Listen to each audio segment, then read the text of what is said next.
Okay, good morning, everybody. My name is Estel Wallace. I'm CEO and founder of Cornerstone Healing Center. This morning, we're going to have a 3-hour presentation. We're going to talk about the role of trauma within addiction and the role of addiction and trauma within the foster care system and how it impacts our community.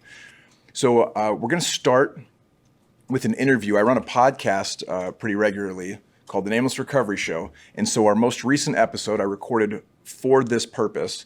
And we're going to be interviewing, you're going to watch an interview that I just did with John and Dominica Silver, who are young people in recovery. I think they're in their mid-30s, who lost their children as a direct result of addiction, went through a 2.5-year struggle through DCS with the help and guidance of ACASA, and actually got their children back.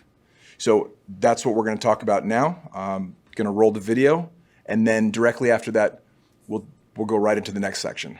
So here we go. Meet John and Dominica Silver. I believe there are two big misconceptions around drug addiction, alcoholism. The first is stigma, like who belongs in the drug addicted population. The truth is it affects 20% of everybody in the human race. So it affects the rich, the poor, everyone equally. Doesn't matter religious backgrounds, all those things don't matter. The other big misconception is around recovery. In truth, when people find long-term durable recovery, their lives become miraculously better than they could possibly have imagined. The stories, if you follow, when people find permanent recovery, they're modern day fucking miracles. And that's what the Nameless Recovery Show is about, normalizing recovery.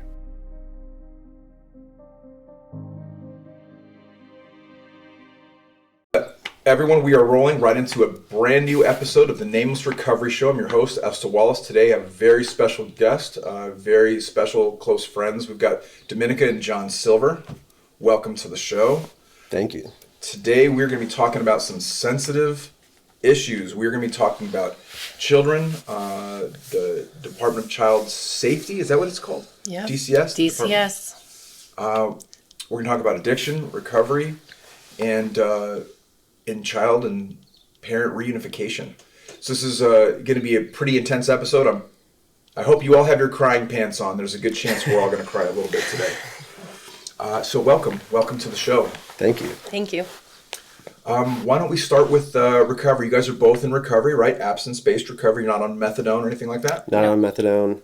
Okay. How long you guys been sober? I have 14 months and 25 days today. And I've been sober since April 18th of 2018. It's awesome. Awesome. Congratulations on your new lives. Thank you. It's fantastic. So DCS did get in and separate you from your children. There was a separation by the government between you and your kids. Yeah, it was a process, but it happened. Sure. So let's rewind. Let's go further back in your history. And this is kind of a question for both of you individually or collectively, however you want to answer. When did the drug use begin? Was it drinking? Was it smoking weed? How old were you? That kind of thing. You want to start with that?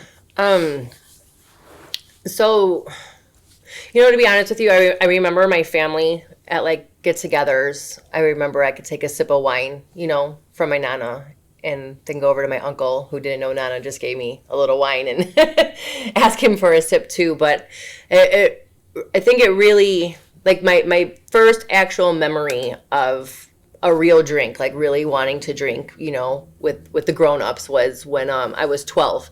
And I had convinced some older guys to get me a 6-pack of Red Dog. And so it was quite a time ago. And I would like to share, that, my first experience with alcohol like that was not pretty.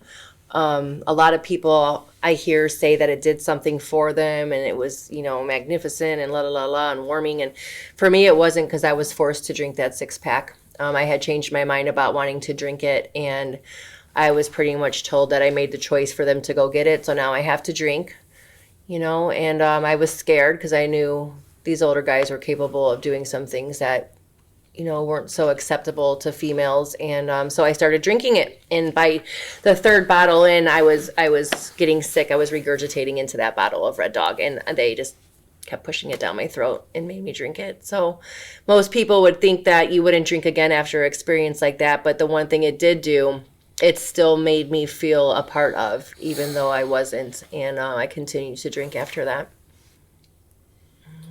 How about you, John? When did drinking and Um, start? I would say the first time that I started drinking like with consciousness was probably around 6th grade. I accidentally got drunk off of a bottle of Lowenbrow on my dad's, or on my third birthday. My my godfather, he gave me a sip of Lowenbrow, and I kept on chugging. I had this on videotape, and then they made me run around my backyard, and I fell over and I started crying. Um, but the first time that I really started wanting to see what it was like to alter my mind was around 6th grade. And while knowing your histories and knowing what's happened, in your lives, it's easy to see that's a it's easy to see what was going to occur with those introductions. But I gotta tell you, I feel like many people are introduced to alcohol or drugs by family members, whether Yeah. it be siblings or grandparents at weddings. I think taking, like you described, Dominica, I think taking sips off of glasses of wine and things like that in family gatherings is pretty normal. Yeah.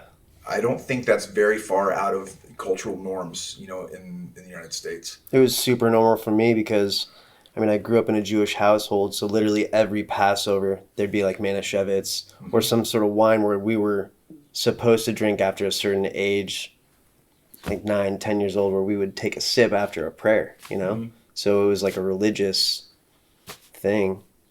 It was expected, you know?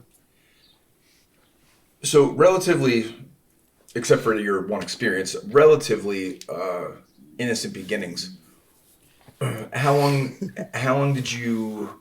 How long did you drink and use?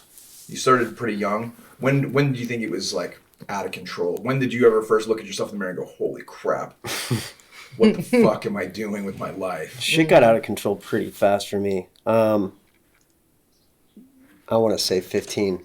15. 15, you were 'Cause- already like, "What's going on?" Yeah, man, because by the time I was 16, I'd already been expelled from 2 different high schools, and I was in a military academy for troubled youth so that I wouldn't go. If you don't clean up your act, we're gonna Yeah. send you to military school. Well, and it wasn't even just my parents at that point. It was like you were either going to do this or you were going to go to Adobe Mountain, because by the time I was 14, like everything happened to me so early on because I grew up in Scottsdale, like right out here, you know? So it was kind of hard to get away with stuff. I mean, I got caught with pot my first time at school when I was in 6th grade, which is, I got expelled from that school, which is actually why I met your wife. And then I What stayed grade? on 6th grade. Sixth, yeah. Yeah, I got, For those of you that don't know, my wife Nicole, John and Nicole have known each other since the 6th grade. That's how we all know each other. yeah.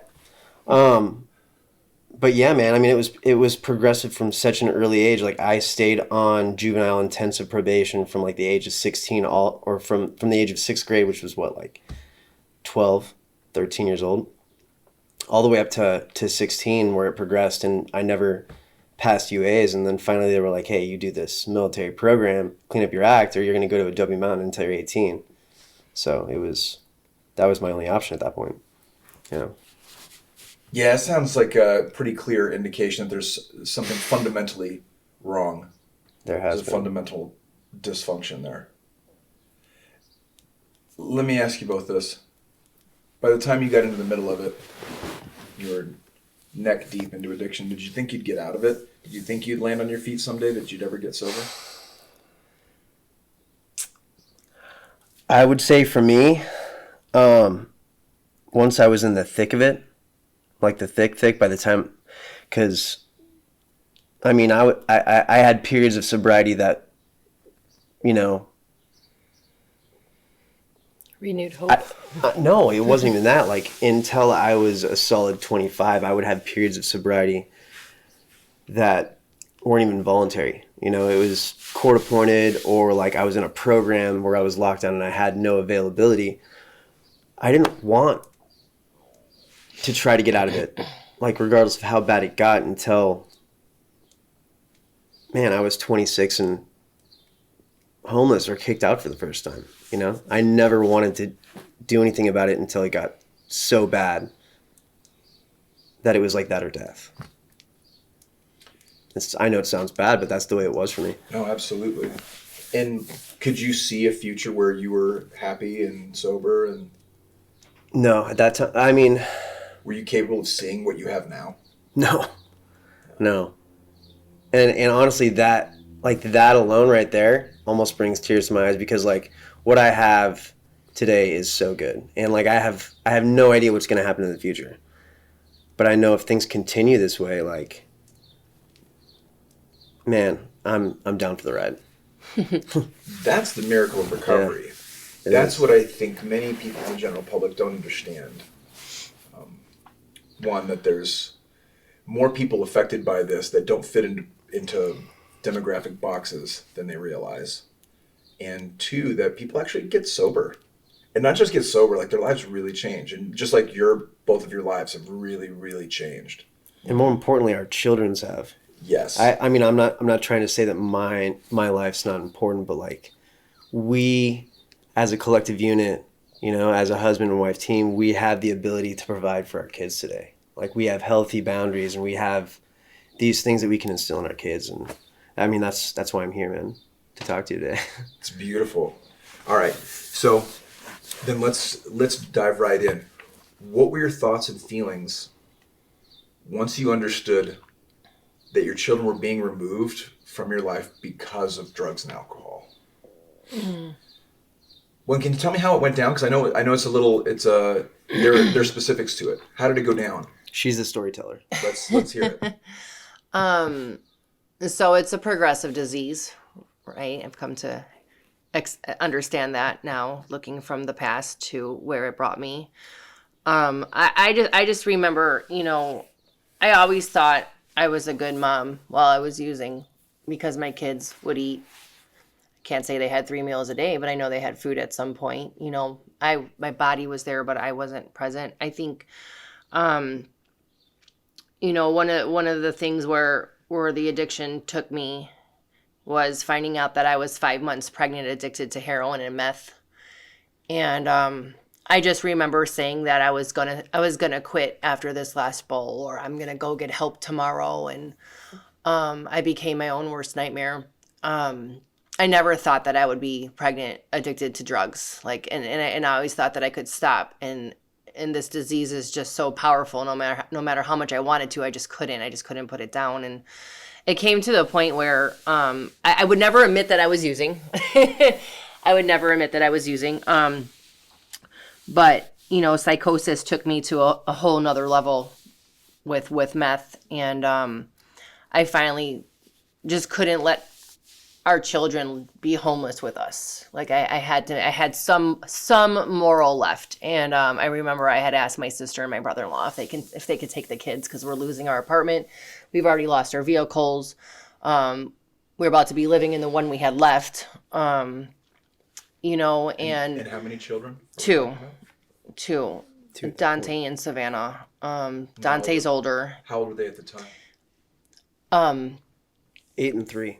Thank you. My memory is really kind of still, it's hard. So you got an 8-year-old, a 3-year-old. Yes. You're losing your apartment. Yes. And you decide, you know what, it would be better, at least for the time being, if our kids stay with my sister and brother-in-law, Right, while we figure this out and get our shit together. Because at that time, DCS had already knocked on our door. Yep. And they knocked on our door, and it was really early in the morning.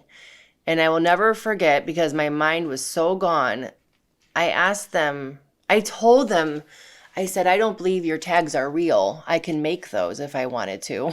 You have to pull out 2 more forms of identification from your wallet before I open this door.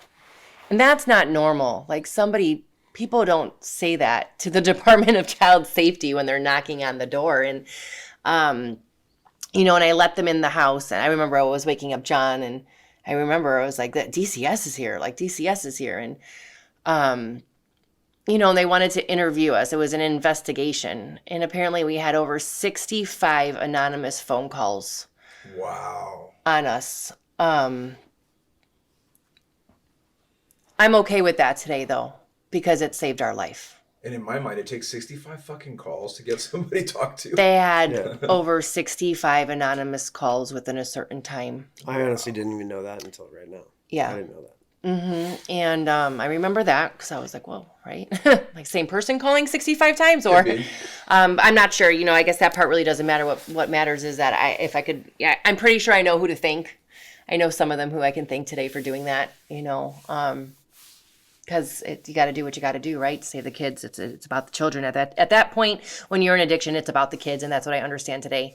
And so we gave Dante and Savannah to my sister and my brother-in-law. But for me, I was under the assumption that because we did the right thing, we could still see them whenever. And when you turned them over to your family members, you weren't under duress from DCS, other than the fact that there had been some questioning.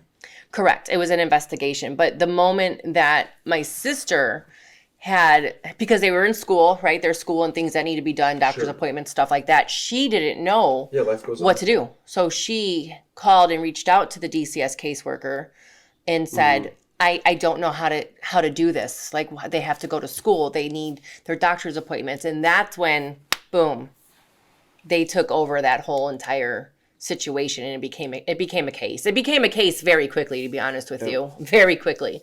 And John and I believe, tried to do everything we can do to manipulate it and say that we weren't using. I mean, we did even pass a drug test. We were able to stay sober for 6 or 7 days to say that we weren't using. Sure. But they came right back at us the next week because of so many phone calls, because they got another whole round of more calls saying they lied. You got to get them. You got to get them.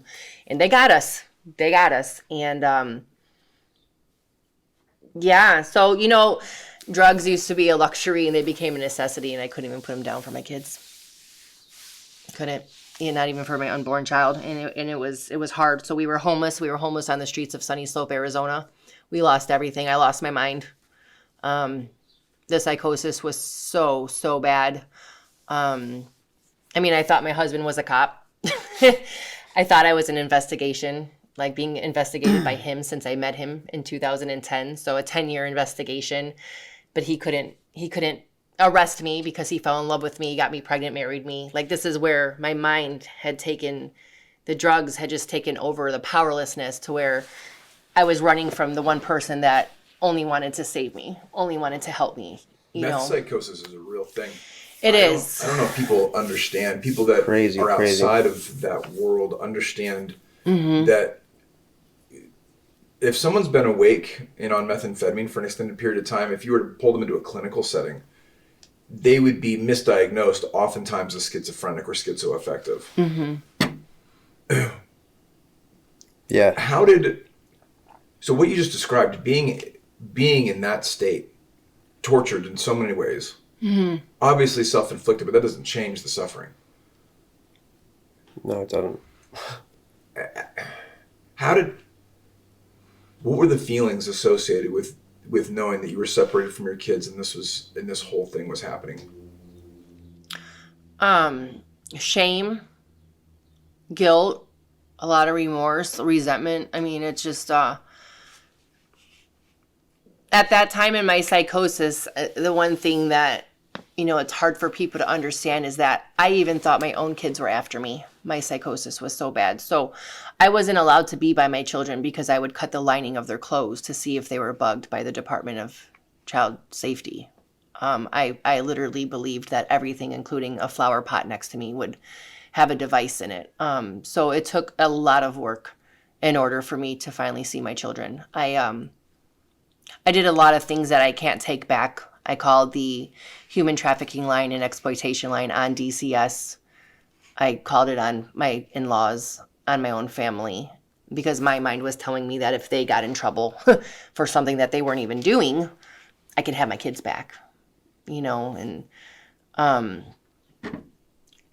pitiful and incomprehensible demoralization is an understatement to where my addiction took me. How long did it take to be physically abstinent, physically sober, before that all those delusions around investigation and paranoia, before the paranoia really faded? The paranoia didn't fade until about 2 years of sobriety. Wow. hung on that long? Yeah, so one of I would love to say that working the 12 steps of this and the sponsorship and everything was the real reason why it went away, but that would be a lie. I had to utilize outside sources. Yeah. DCS had me do trauma therapy. So a lot of my psychosis came from untreated sexual trauma from when I was young. I had to do intensive outpatient. I had to do a lot of different, clinicals, things like that, psychological evaluations. I had to do a couple of them because my first one, the refrigerator was after me too. So it took a lot. But I think with literally turning it over to a higher power of my own understanding and being willing to finally accept these resources, because they're there for you. That's the one thing where DCS I thought was out to get me and just want to take my kids and tear apart my family, when I realized that that's not what they're about. They don't just want to do that they don't want to just go take kids from the families. That's not their main purpose. Their purpose is to reunify. And when they were having me and wanting me to do these things, I fought it so hard. Like, I was kicking and screaming about going to even one class at Taros. Like, right. I was showing up high. I wasn't doing what I was supposed to be doing. It was a long fight. It was about a year into the case where I was still running and putting up a fight, right? Wanting just to do it my way. And I remember there was, the last month of it, I remember calling my caseworker, and I was crying on the phone because I knew what I had gotten myself into and the people I was around. And I remember telling her that if I can go get help in treatment or something, will you please give me another chance? And I finally admitted to her over the phone that I'm a drug addict and I need help. I can't do this anymore. I'm going to die. And I remember she cried on the phone and she said, Dominica, that's all I've been wanting to hear from you. And that really sounds like the turning point, which is one of my questions for you guys. So what happened that you broke and you were willing in that? Because I mean, I'm sober myself, so I'm familiar with how expensive, how costly the entry ticket to the new life is. Yeah. Mm-hmm. But for you, not even financially. Right. It's in all ways costly. What was the final? What was the last thing that hit you, that where you were like, I'm calling her and I'm just gonna see if they'll fucking take me? What was it? So I guess like my last month looks like this, and this is what I share with people, is that, I left my husband here because apparently he's after me, and he's a cop. Right. He's a cop. Right. So, and so I want to go get sober. Should grow a mustache. And, and so, what really that meant was he was an inconvenience because I want to use more, and I don't want anyone to inconvenience me. And so I moved in with a drug dealer, and that specific person happened to be in the middle of the human trafficking ring out here in Arizona. And so fear got me big time. I got beat up by the Phoenix police because apparently you're not allowed to bite cops. I was up for God knows how long. The longest I've stayed awake on meth was 27 days. I just remember there was, and it sounds crazy, right? Like there was this Bible app on my phone, and I have no idea how it got there. My little Obama phone, because you think you're so cool in addiction with your little Obama phone.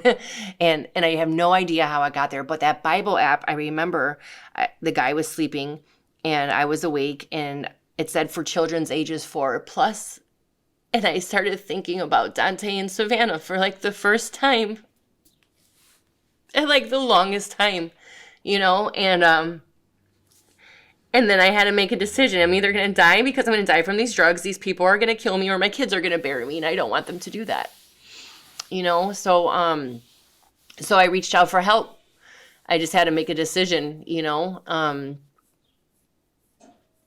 wasn't easy. It wasn't easy. I had to really admit that my way's not working out very well, and I've had a taste of this program before, and I know that the best years ever in my life were spent in a 12-step fellowship. And if there's anything I'm gonna do and go back to get help, it's gonna be this 12-step fellowship. So I actually left a letter in a mailbox to somebody's house where I did step work in 2010. and no one answered the door, so I left the letter there. And my phone rang that night. It said, Michael, I need your help. Call me ASAP, Dominica. And he called me, and he came and he picked me up because I told him I don't want to die and I'm willing to do whatever it takes. And he came and picked me up out of this last house I was in, and he said to me, do you want to know something funny? And I said, what? He goes, I moved out of that house 5 years ago where you left that letter. And I literally said, what do you mean? He goes, well, God has a plan. He said he placed somebody in the program of Anonymous in that house that heard me share at a meeting. So that guy came and tracked me down to say that somebody left a letter in my old mailbox, and here I am. And at that point, I just looked up at the sky and said, thank you, God. And I knew there was a reason why I'm not dead today. I don't know if that answered your question or not, but... My grandsponsor used to say seconds and inches. Seconds and inches. That's how we make it. We win by millimeters sometimes. Yeah. We survive by millimeters sometimes. Yeah. John, what was it for you? What was your turning point? When did things change? When did you give up? I mean, when did you say, fuck it, I'll do 12 steps? It was totally different for me because, like, I never experienced psychosis. You know, I mean, I had meth for breakfast so I could hustle and get my opiates.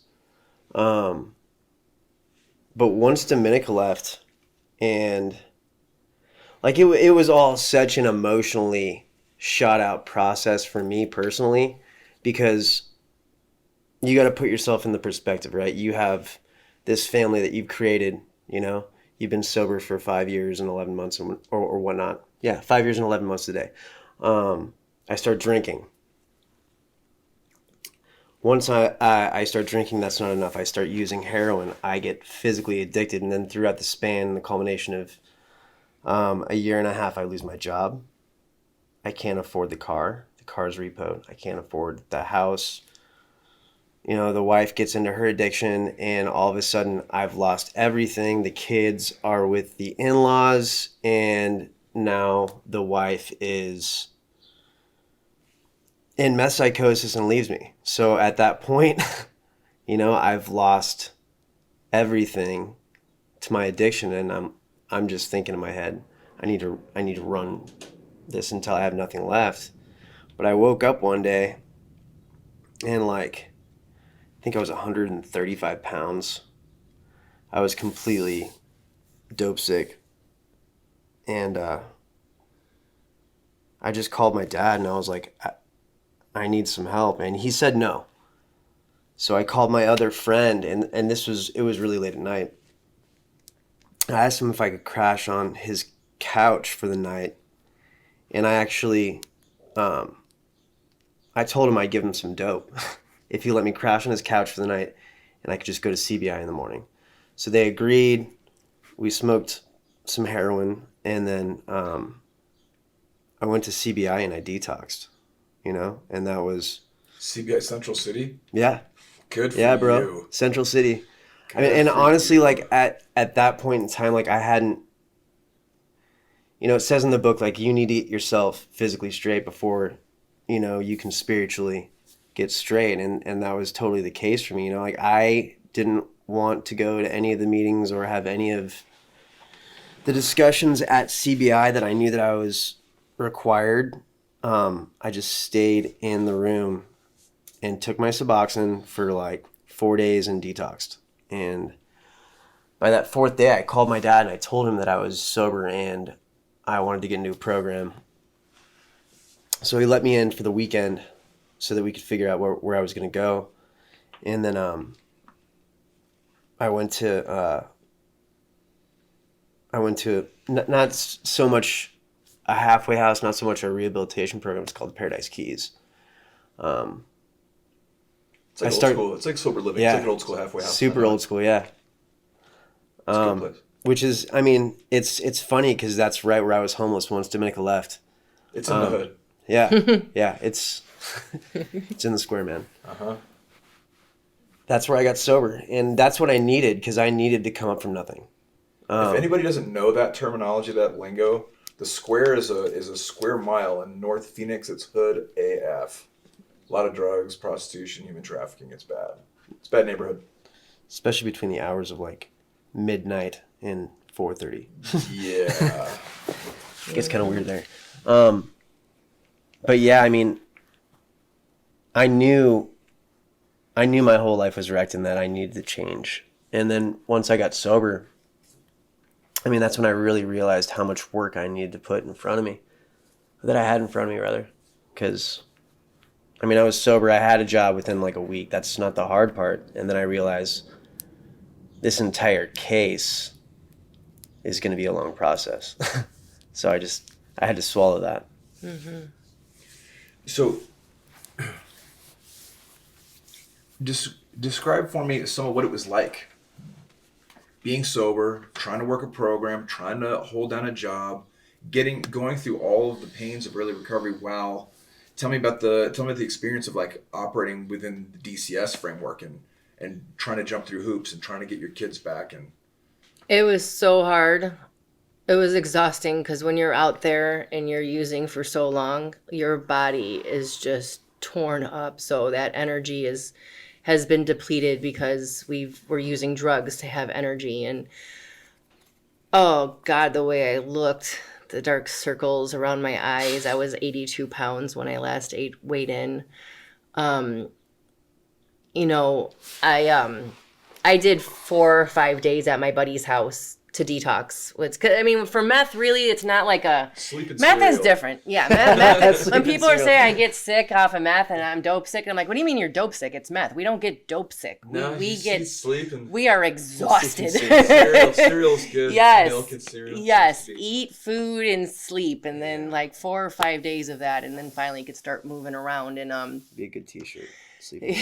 so I had to do some sober living experiences, and my first one was I got kicked out of it because even though I'm sober, that I still was very defiant. I still wanted to do things my way, and I had this attitude of, I know, don't tell me what to do because I've been in this fellowship before, right? And I remember I got kicked out of a couple of those sober living homes. And I remember Michael, I called him up and he came to pick me up after I got kicked out of like my second or third one or something. And he started to talk to me. And I was like, I know. And he's like, you know what, Dominica? You don't know. You don't know anything. Because if you did, you wouldn't be picking up a newcomer chip. So why don't you shut up and listen to what these people have to say? And he used some more choice words while talking to me, of course. And I really needed that. Like, I really needed to be talked to like that because it was a big hit on that. It's true. If I did know, I wouldn't have a baby on the streets addicted to drugs, and I wouldn't be picking up a newcomer chip. So that was something I needed to hear, And then I got into the Denton house. Mm-hmm. I got into the Denton house, yes, and he was at the Paradise Keys, and so they just had a few simple requirements, as any sober living does. It's Is that your spot? You got sober at Denton House? yeah. Well, I was about 45 days sober when I finally got in because I was getting kicked out of other places, Sure. and just You stayed there for like a year or two, huh? Yeah. spot. That's your That's my thing. spot. I still go there to this rad. day. My home group is still there. I That's still awesome. show up. Yes, That's really nice to hear. absolutely love it. I used to go to meetings at Denton House in my first few years of sobriety. Love it. Absolutely love it. I didn't like it at first. I'm not going to lie. Sure, it's in the hood. Yeah, I wanted something shiny. I wanted something, pretty and newly built. And I got sober at the Solution. It wasn't pretty either. no, I went there. I got kicked out of there too. Yes, I got kicked out of there too. Trust me. And so, but they asked me a few before it simple closed, things. huh? Right before it closed. Right before it closed. Yeah, I got Yeah, kicked we out. closed it. I think we had the going away Yeah. at the farewell ceremony 4th of July weekend in Yeah. 2018. Mm-hmm. Yeah, Dennis kicked me out. Straight up. Yeah. So I needed it though. I really did. I needed to learn some more lessons in sobriety. And John brought me a letter or a phone number. He said, I heard a female speak at Paradise Keys Misfits. And he said, she has a story just like you. And he said, I know you don't want me around, but I know you need a sponsor and I don't want you to die. Will you please call her? And he left. I watched my husband walk away, and I can see the changes already in just a short period of time with him. I could tell he was really, really doing this deal, and I remember I called her, and she knew exactly who I was on the phone, and I was shocked, was like, how do you know? How do you know this is me? And so she told me she's her name. I don't know if I'm allowed to say it on here or not. Yeah. Okay, her name is Julie, and so Julie was actually my kitchen manager back in 2010 when I tried to kill myself. She was the first woman to put me into detox and try to save my life back then. I've heard her whole pitch too. She's amazing. Yeah, she's absolutely amazing. And, you know, we got lost, no contact. And then somehow she's sharing at a meeting. He walks up to her, says, my wife needs your help. And then here it is. Here's God. Like, this is. Yeah, this the whole is... thing was a huge God shot. So, and I thought it was a setup. Like, I'm still in psychosis. So I'm thinking this is a setup. There's no way, right? There's no way these things happen to people. But then at that point, I'm like, I'm going with the flow, because if this is a setup, this is the best setup I've ever had right now, right? So I'm going with the flow, and we're working our steps, and I have to get these stupid slips signed every single week because the halfway house wants me to make sure that I'm attending meetings. And it's really simple stuff. But I was finally doing it. I was finally willing to go to any lengths for victory over my alcoholism, my disease, as long as it was legal and moral. Yeah. Yes. Well, you're onto something. I love the way you described it as a setup. In my experience with coming into recovery and having a psychic change was very similar, because I was also very paranoid. Mm-hmm. I dealt with the same type of psychosis, thinking all kinds of crazy shit. Yeah. And it wasn't until I was about 2 years sober. I was in drug court. I had 2 terms of felony probation concurrently. And I was in drug court. And drug court was sort of like the blanket. It was like the linchpin. It was like, if he can figure this out, then we're going to back off. If not, we're going to go to prison, just be part of the system, probably permanently. And I got off probation because I completed drug court. I was sober. I was living at the solution. I was doing everything I was supposed to do. And I wanted to take meetings into the jail system, right? I wanted to have a commitment with them. But I wanted to take 12-step meetings back into the county jail. And I submitted my application. And it came back saying I had felonies. They're supposed to be reduced to misdemeanors. So I went down, and I didn't have like internet or anything yet. I was pretty poor. So I took the bus down to the courthouse, went to the records office. I had to file a motion, and I had to do all this legwork to have my paperwork filed properly that the probation office was supposed to do. And by the time it finally worked and I got it and they were reduced to misdemeanors, I remember thinking to myself, I had to file my own paperwork. Like, they're not after me. You know what makes a lot more sense? That the person who's been after me on my heels this whole time, that knows my every move, is fucking me. I'm the person who's been fucking my life up all these years. I mean, it was a real super epiphany, moment. huh? Super epiphany. And it took a couple years of sobriety until it kind of hit me. I was cool. Like, because in my mind, it's so intricate, right? It's so sophisticated, the level of surveillance. And who are the aliens? Is it the FBI? Is it the Invisible Bureau of Investigation? Who are these people? And yeah, it wasn't until I had to file my own probation paperwork that I was like, dude, there's nobody after. Like, the person that's been after me this whole time has been me. Holy shit, I'm the aliens. It's like a bad guy movie. I'm the bad guy the whole time. Yes. Yes. Yeah. And it's a lot of work. And you talk about it all being a setup. It's like the synchronicity that happens, the domino effect of positivity that happens when we start living in God's will, whatever that means, right? Where I start doing the next right thing because it's the next right thing to do, whether anybody's watching or not. Right. That's when the domino effect really starts to happen. And it does feel like a setup. It's like the universe actually starts to conspire for our success. How bonkers, how fucked up life can be as a human being when we're working against the flow. It works just as significantly the opposite way. And it's obvious in your lives to watch you guys succeed. And it's even crazier because when we thought the world was out to get us, the world was really just out to turn us back to where we were supposed to be, you know what I mean? Had nothing to do with anything that was negative at all. You know what I'm saying? It's crazy. It's crazy. That's cool. So then, describe life for me now. What's life like now for you guys? Now that you're in recovery, you've got sobriety, you've got your kids back. Why don't you tell me a little bit about how you got your children back? Obviously, you had to jump through a lot of hoops. We had to jump through so many hoops. There was a lot of fear for me personally, and I'm not going to say anything on your end, but like my whole fear was financial security, because the first thing that happened before any of the DCS or the kids getting taken away, I lost my job. Financial security left me. I started being worried about the bills. So like the first thing that I tried to obtain when I got sober and we started trying to fight for the kids was like some money in the bank account, and it wasn't happening because, you know, I was freshly sober. You know, I was trying to rebuild my life, and with everything and all the hoops that we were jumping through with DCS and all the requirements, I couldn't get a job that was well paying enough to support the kids at that time. And it was really, really stressful. And I think I remember talking to you about that quite a bit. It was a big challenge. I remember it. And on the opposite end of that, today, I'm trying to figure out something that I can do now that I have a job that's making plenty of money to just get some more time. And it's like, it's what you told me like a couple years ago, about finding that balance of the things that are the most important in your life and just really making it all fit. And man, throughout the process, that's changed so many times.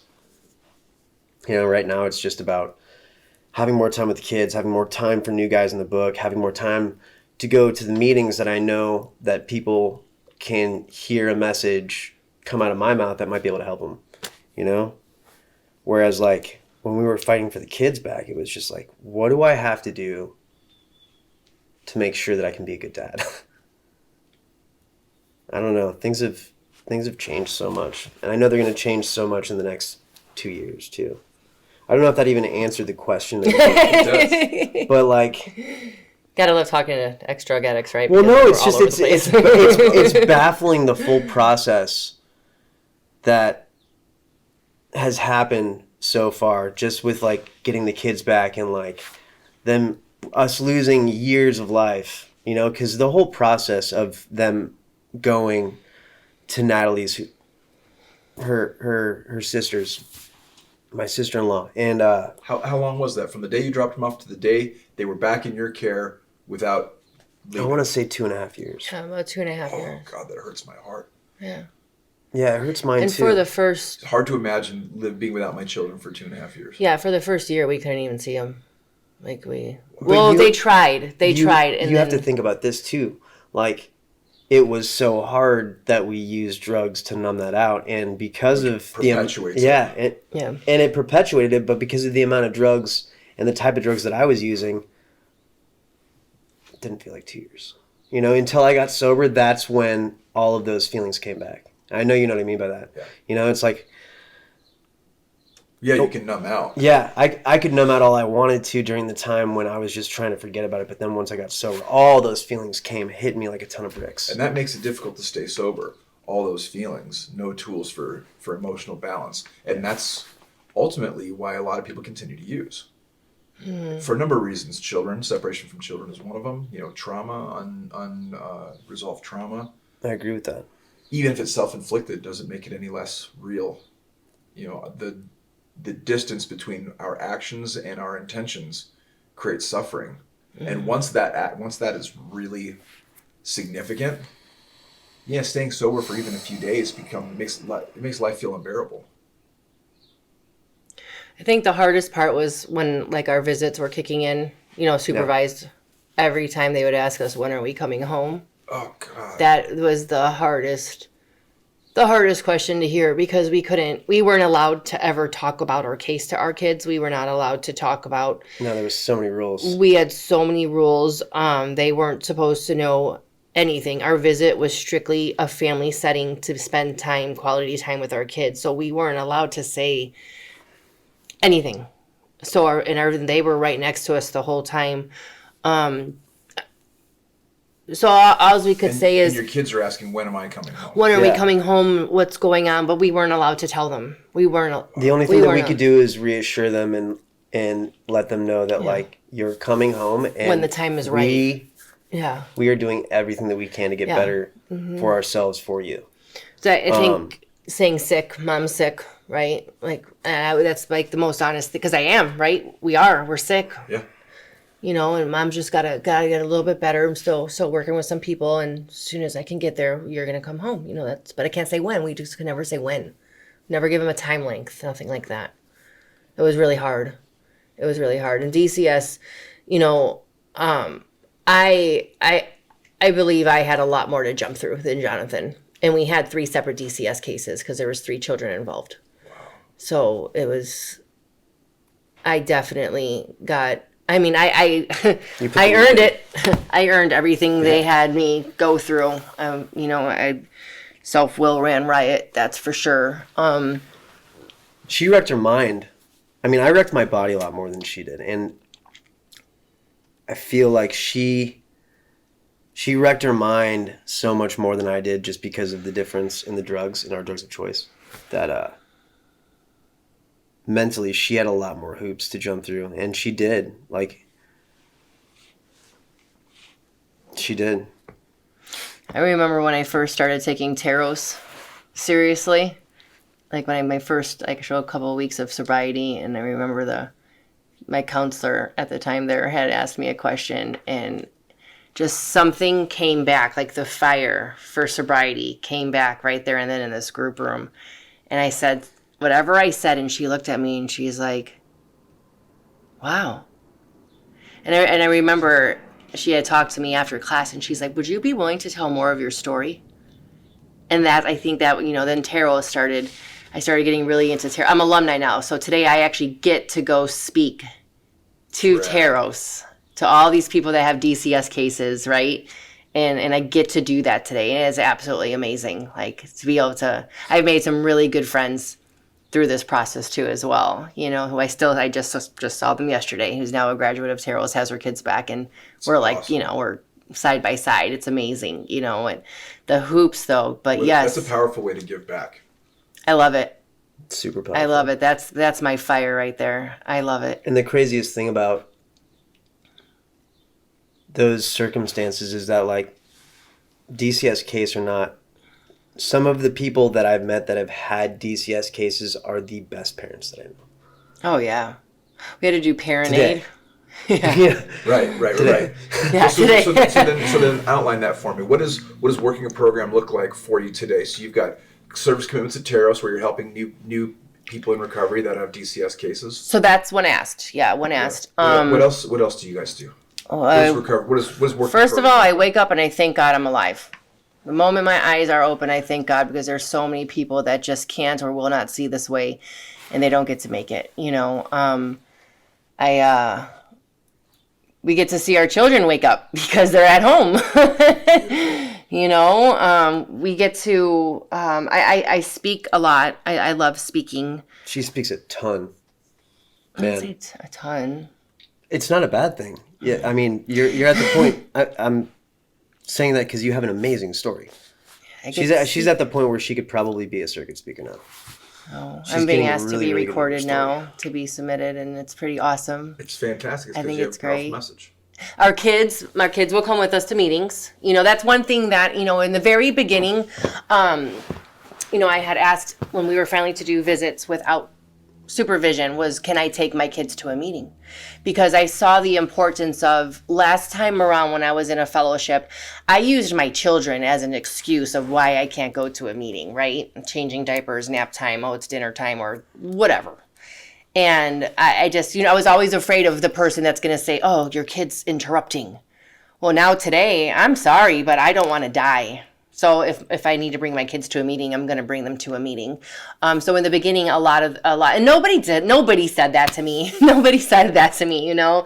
And so now everyone knows who our children are. They know my daughter goes on the microphone at events and she gets to pull the 50-50 raffle ticket. It's really cool. So I think really important is to actually have your kids get involved with your recovery.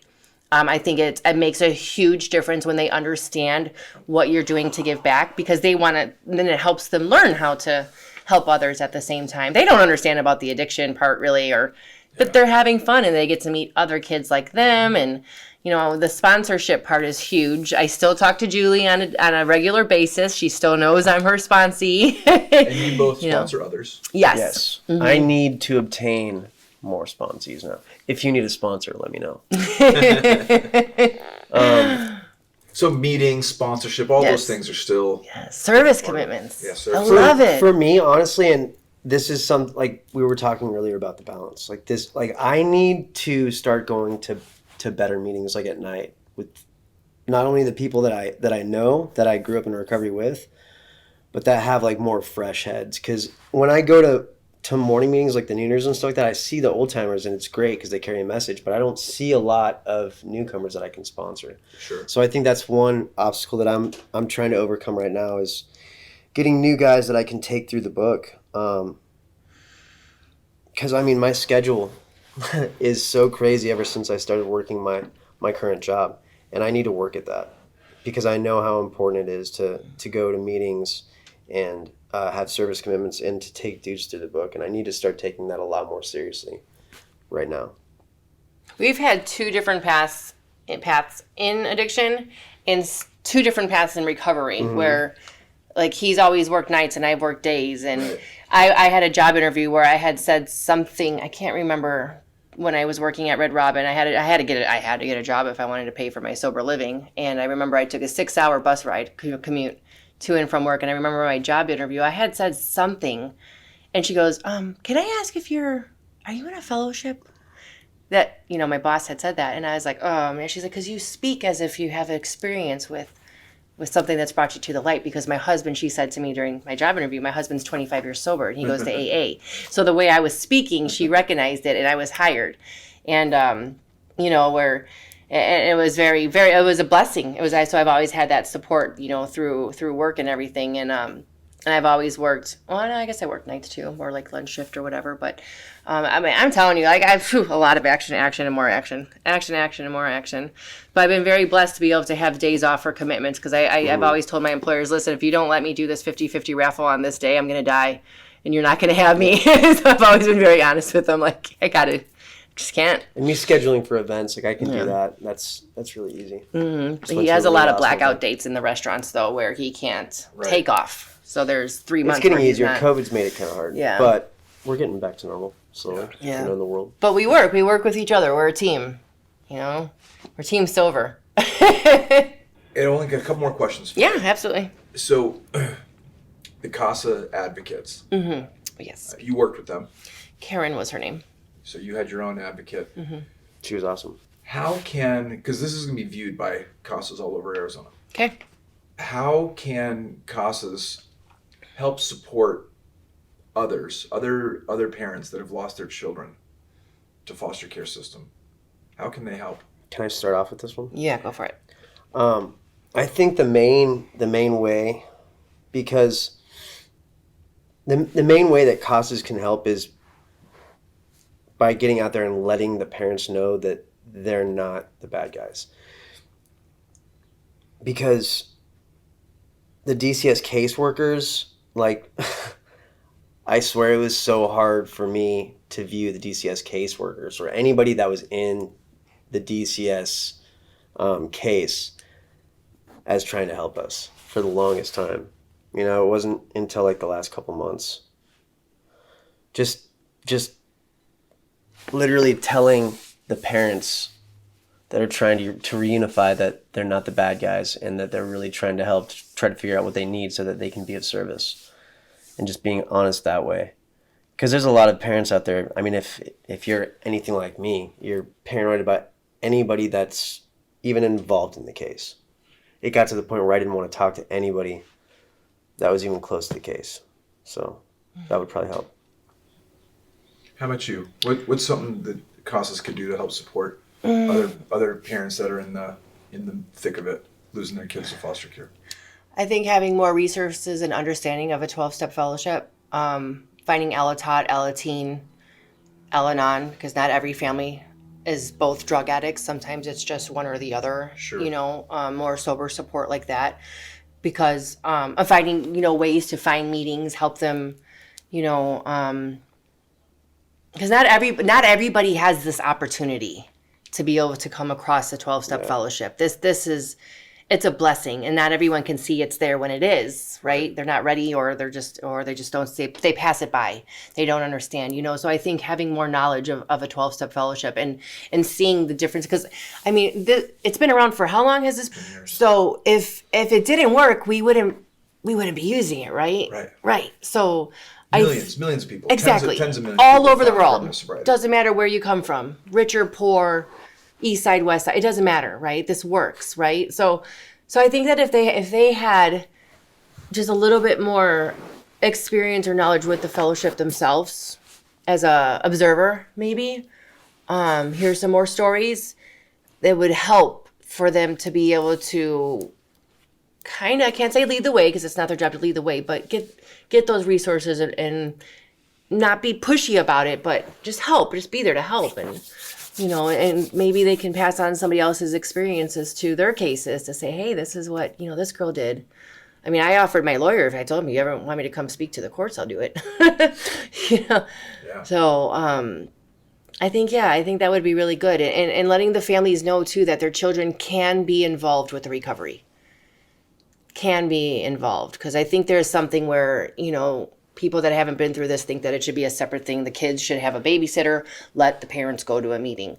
It's not always like that. Like, let's educate them a little bit more about what recovery really looks like as a whole, because it's not just us who is recovered. It's our children, it's our parents, it's our next door neighbors. They're glad we're not using, Sure. Recovery goes, the cashier at Fry's is happy I'm sober. Right. So it's definitely, it goes a lot more than just the individual. And I think that would be really helpful. I think resources for family and marriage counseling for the people that are going through the cases would be an absolute asset too, just because these cases tear families apart. And it has nothing to do, because I know that DCS's goal is to reunify the family, but everything that happens throughout the culmination of the case, I mean, you see so many families that just get torn apart. Because we had 6 caseworkers.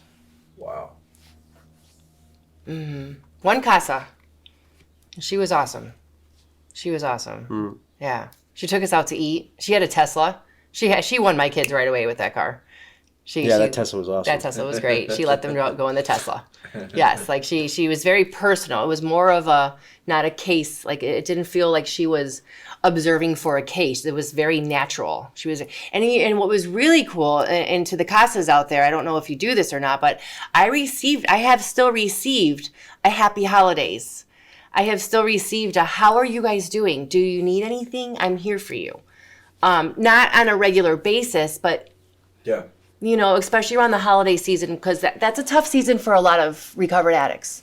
Holidays. It's a bit harder where you see numbers drop, unfortunately. Yeah. And I've noticed that around there, I'll get that text from her, or that phone call, and I just wanted to say, hi, how are the kids doing?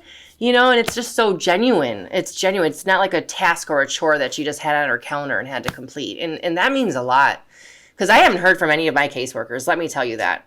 Sure. Not like I'm welcoming them to call me. I really don't want to hear from DCS again. But they say we're here for you if you need anything. Well, but it's not genuine. Sure. The casa is genuine, and it made a difference. I wasn't afraid to go meet her in the restaurant, and I didn't feel that every little thing was going to be nitpicking and how fast we eat, or do we finish our food? Do we have an eating problem? Like, it wasn't something where, I don't know. It was more natural. She was cool. Older lady. Nice car. Good. Older lady, nice car. Well, before we wrap up, lights on, mics on. Is there anything else you'd want to say to CASAs specifically? I know CASAs are volunteers, and you don't have to be doing what you're doing, and you're doing it because you're trying to make a difference. Just know that no matter what happens, you are. I'd like to personally say thank you, because I feel like without the CASA that was involved in our case, our children wouldn't have been able to have quite as much joy, because my daughter especially, she was really, really emotionally traumatized by what happened. She didn't know what was going on, And I think the casa helps her out a lot. Get out of her head. Just thank you guys for doing what you do. And what would you say to parents who have just entered the DCS system that have lost their children?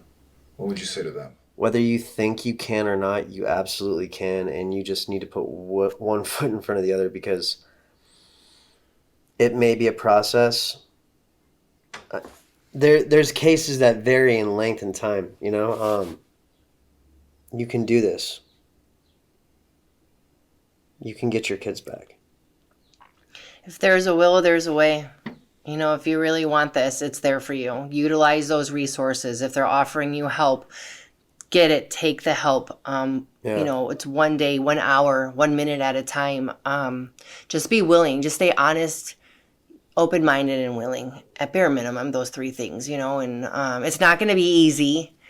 It's not. There's going to be some challenges, but man, it's just amazing to be able to wake up, have your kids under the same roof, be okay with who you are. Mm-hmm. Just that's the biggest thing, man. Like, I could lose everything today. I could lose the car, I could lose the house, and you could just be John and I and the kids sober. But I would still be happy with who I am today, and I know that everything would get better again. Don't pick up another drink or a drug, no matter what, good, bad, or ugly, because we do recover.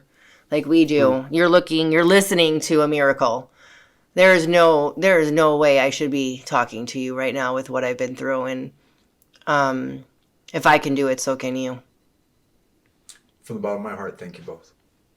Yeah, man. Thank you. Thanks for having us. It's a blessing. All right, I hope you enjoyed that. Something that I didn't include because I didn't get it fast enough is a picture of John and Dominica and their children. Here's a picture of John and Dominica and their kids pretty recently. They are heading out to Florida on a vacation, I think in the next week or two. So I wanted to include that. That's them all together, happily reunified. The next interview is going to be with a dear friend. Her name is Anna Luna. Anna Luna is a social worker, and her story around adoption and around DCS and working with CASAs is a little different than John and Dominica's. She's from the other side of it, in fact. Anna is a social worker. She's reservation born, and then in adulthood, she became a foster parent for reservation born children, a different reservation here in Arizona. And the process that she went through is obviously a very different side of the spectrum. So I hope you find this useful. I'm going to now bring in our interview with Anna Luna, for those of you that are watching, welcome, and please give a warm welcome to my dear friend, Anna Luna. Hi, Anna. Hello. Why don't you tell us all your name, what you do for work. Obviously, you're a social worker. How long you've been a social worker? Why don't you kind of give us an intro? Who are you, Anna Luna? Sure. So my name is Anna Luna. You guys already got that one down. I've been in the social work and education field for the past 15 years. And I am a college instructor, and I've been teaching social work for about 6.5 years. I have worked in Native American reservations. I have worked in school settings. I'm currently working in a school setting as a school counselor, school social worker, so a little bit of a combination. So I've been in the mental health field in general for the past 15 years. So I've worked everywhere from investigations in child welfare to case management to foster licensing to removal of children and placement in foster care. There's been a very big line of things that have occurred during my time. I have a master's degree in social work from Loma Linda University, and I have a bachelor's degree in sociology with an undergrad in psychology. Loma Linda, I always forget that you're from the Inland Empire. Yeah. Yep, only been here 6 years. Well, we're fortunate to have you here in Arizona. So you're from the Morongo tribe, right? Is that correct? I'm from the Acoma Pueblo Reservation in New Mexico, but I worked for the Morongo tribe. You worked for the Morongo tribe. That's what I've got. So tell me the name of the reservation you grew up on. Acoma, and that is in New Mexico. So Sky City, if you've ever heard that name, that's the tribe I'm associated with. Tell me, give me a snapshot. What was it like growing up on the reservation? Well, I was only there for about half of my life. And so from the time that I can remember, it's a very different world. And I see that a lot with the tribes that I work with now. So I border where I work currently, the Ak-Chin and Gila River Reservation. Mm-hmm. And you see a lot of isolation. You see a lot of rundown homes. There's a lot of poverty. There's a lot of crime, unfortunately. There's, growing up, there's inaccess to healthcare. There's a lot of substance use among families, especially with mine. The relocation to California was based upon those factors. So the high crime rate. Unfortunately, the relocation was also in a high crime area. And so it was an interesting experience. And there were things that happened personally in my home where I kind of shied away and put up my guard for being Native and really appreciating and respecting that culture until I was older. I apologize. I'm on an automatic light over here. So I'm gonna have to keep flagging it because when I sit still for too long, it just stops.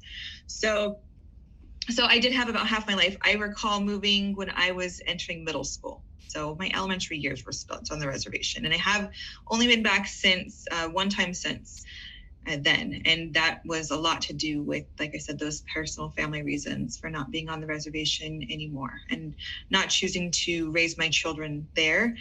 Both of my children are from the Salt River Reservation. Excellent. Another question about growing up on the reservation. How common was or is the struggle with drugs and alcohol? Unfortunately, that was extremely common. I have my father, for example, is one of 7, and he had 4 siblings who had taken their lives, and it was during times with extreme alcoholism and extreme drug use. Unfortunately, it's a norm in my family. So I was actually the first person to get out of high school, going all 4 years. The first person to not end up in some kind of juvenile hall. So the most unfortunate thing about it is that this, like I said, this is a norm. This was something that was a commonality in my family, and it's something that still echoes with our lives now, where my parents are, what my parents are doing. And I honestly don't know a single family member that is from my reservation that hasn't come out with some kind of a substance use issue, unfortunately. What should CASA advocates know and or understand about Native American culture, and why is it so important to honor their culture? Because and you've helped us over at Cornerstone with cultural competency, and there may be some gaps there. So what do you think is important for CASAs to understand, and why is that so important for them to understand? Well, I think it really takes into account educating yourself and learning about the Indian Child Welfare Act and why it was enacted and how it benefits our kids by staying with Native families. And a lot of it goes back to that cultural preservation. And so when you look at generational trauma and you look at all of those aspects that come with the patterns that have happened in Native culture, by keeping our kids with the family, we're maintaining that culture and it's building up their self-esteem, their self-worth, and the whole entire goal is that they're not losing that aspect of themselves. So when I worked with CASAs in the past, it was really about helping them understand the reservation, understand those cultural norms, understand those aspects of it. Because when I was doing state, my experience with that was when I was doing state approval for foster homes, there's very specific guidelines for a household to be approved for a foster child. They have to have their own bed. They have to have their own space. They have to have a nightstand. They have to have all these different aspects of it. When you're on an Indian reservation, you're on a tribal reservation, those aspects are not as hard in stone as they are stateside. So really understanding that every reservation is its own sovereign nation. They have their own cultural norms, their own language, their own expectations. And so really taking that time to understand that we cannot all Native Americans can't be lumped under the same umbrella. We're all very unique per our culture and how we differentiate ourselves.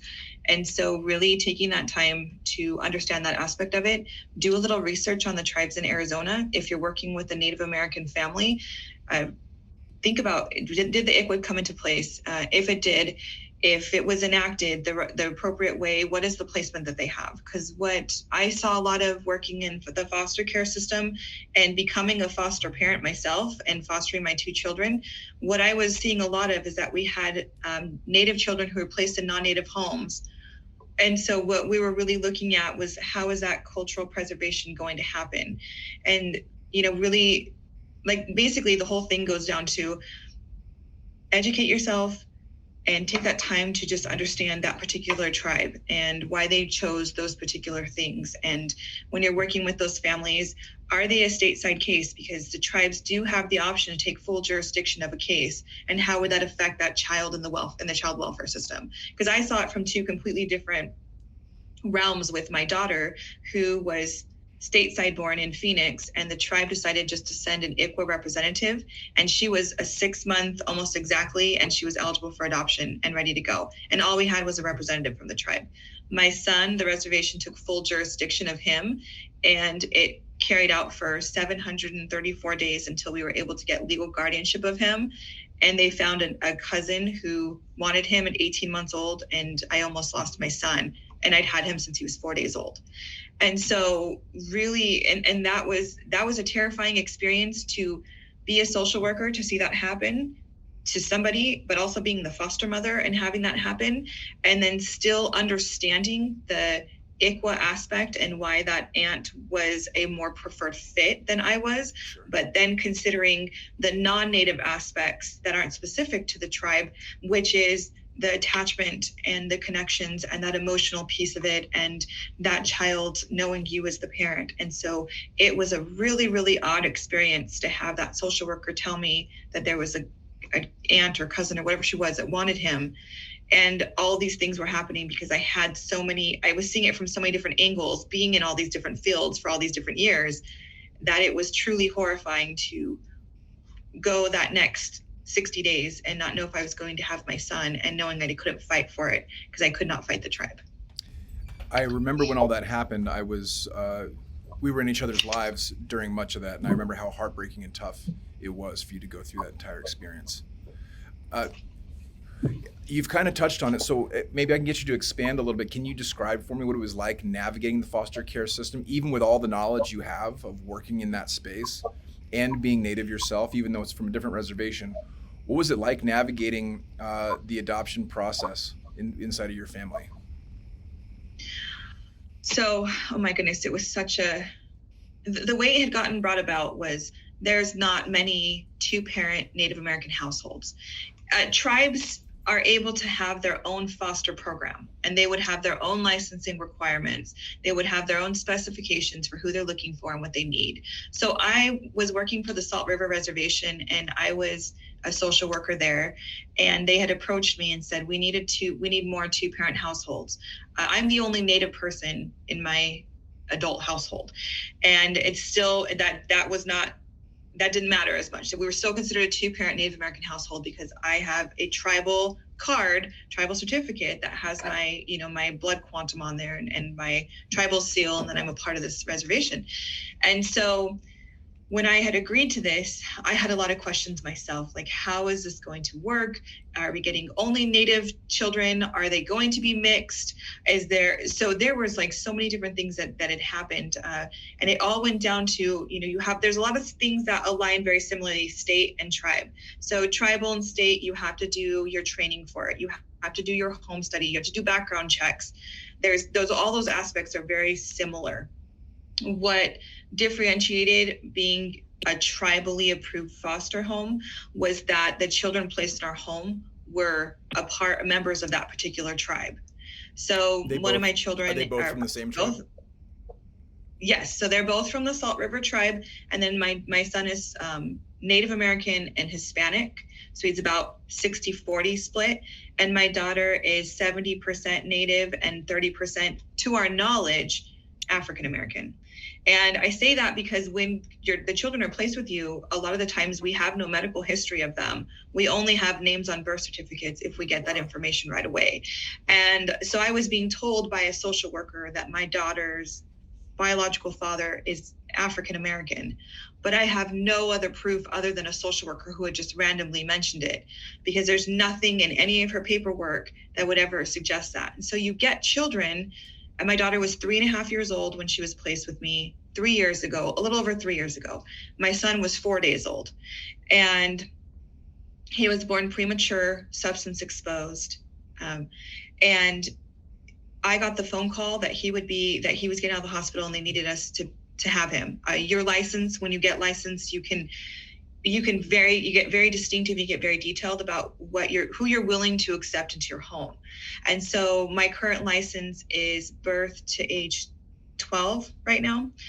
And they have all those different factors. Do you have a gender preference? Do you have a nationality, ethnic preference? So they ask you all those pieces of the puzzle so that when that child comes in the system, if you meet and check off all the boxes, then you are that placement. So when I got the phone call from my son, sorry again. So the date was May 9th, and I got a phone call, May 9th, 2017, and I got a phone call that there was a brand new baby that is coming out of the hospital, and we are on the list for that specific age range. We met all the criteria, checked all the boxes. By then, we had completed all of our home study, all of our training, but we were not prepared for any children. We had the license in hand that says you are now fully trained and eligible for these children. But there was nothing in our home. We had a bedroom that had nothing particular in it. So when I got the phone call, they let me know about the medical conditions that they were aware of. And they had told me that he gets out of the hospital and I have to meet at social services to pick him up. And I asked how many hours I had, and they said 3 hours. And I made a joke that most people get 9 months. Like, I only got 3 hours. Like, how am I going to prepare for a baby? Which was very horrifying and scary. And a lot of the pieces of it was like, well, what's going to be the expectation to maintain culture? What's the visitation schedule going to look like? Is bio mom and bio dad still in the picture? What's their situation? What's their story? What's going to be my role? What am I going to be responsible for? And so all these things were going through my head. I spent the entire car ride just crying when I drove to Scottsdale. And they had this little beautiful shriveled baby in this car seat and just handed him to me. And it was like, well, then now what? So they were like, well, you go through a car seat training, and then we give you this car seat, and you go through like a safety thing with us and sign paperwork, and then we just hand you this baby, and here's some food for him, and you have to come back in a couple days because when kids are in foster care, you're eligible for food stamps and able to get food, and you get a subsidy payment for the kids to help offset some of those costs. And so they hand you this baby, and I was like, well, what do you do? What do I do with him? Well, just take him home, you raise him, and you bring him back, and you have to do all these follow-up visits. And it was horrifying because I wasn't expecting it. So navigating it through that arena, the trainings and things like that, we were absolutely ready for. I was prepared for that. I knew the situation because I used to approve foster homes for the Morongo Reservation, and I used to work with families who wanted to become foster families, and then also worked for this San Bernardino County, and I was helping there as well. So I think that it was extremely scary. And when we almost lost our son, and we didn't because the aunt did not want to take, or I keep saying aunt or cousin, I apologize. She did not want to essentially deal with his medical conditions. It was too much. And so she was no longer interested in him. She no longer wanted him. And once we got that word, there was an emergency guardianship hearing scheduled, and we had to do everything all over again. We had just adopted our daughter in November, and this was January. So we just a couple months later had heard the word that we had an option to get both of our children legally. We had to do everything all over again for my son because, again, the tribe had taken full jurisdiction.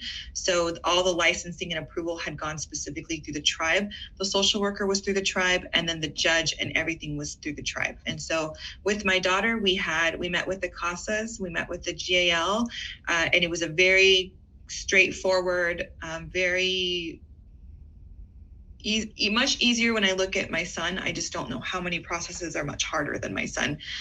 But it's very interesting how the two differentiated. My daughter was eligible for adoption in December. She was placed in my home in January or February. And then by November, we waited till National Adoption Day. So the one day of the year in every county, there's a National Adoption Day, and hundreds of kids are adopted on the same day. And it's a beautiful event. And they have this amazing venue in the front where they have bounce houses and all these different things. And the families get to go to all these stations. And it's just a really celebratory, beautiful event. And so we waited until then for my daughter's adoption, but it was very interesting to walk the line between the difference between tribe and state when it came to the rules, regulations, and expectations. And my son, the tribe would not grant me permanent legal adoption of him. And that went back to bio dad, who's currently incarcerated, but he's still involved. He's still in his life in some respect. We've not heard from him in 2 years, but they're still considering that. And we have guardianship hearings once a year. This is our final year. October should be our final date. And then we get fully released where we can then go for legal adoption, which is really interesting because I've never seen that in my years of working in foster care. I've never seen a tribe do that route before. So that made Salt River very unique in their approach to foster care, and I don't quite know the reasons for that choice, but I did not question it as much because at the end of the day I got legal custody of my son, and that's what mattered to me more, was my boy.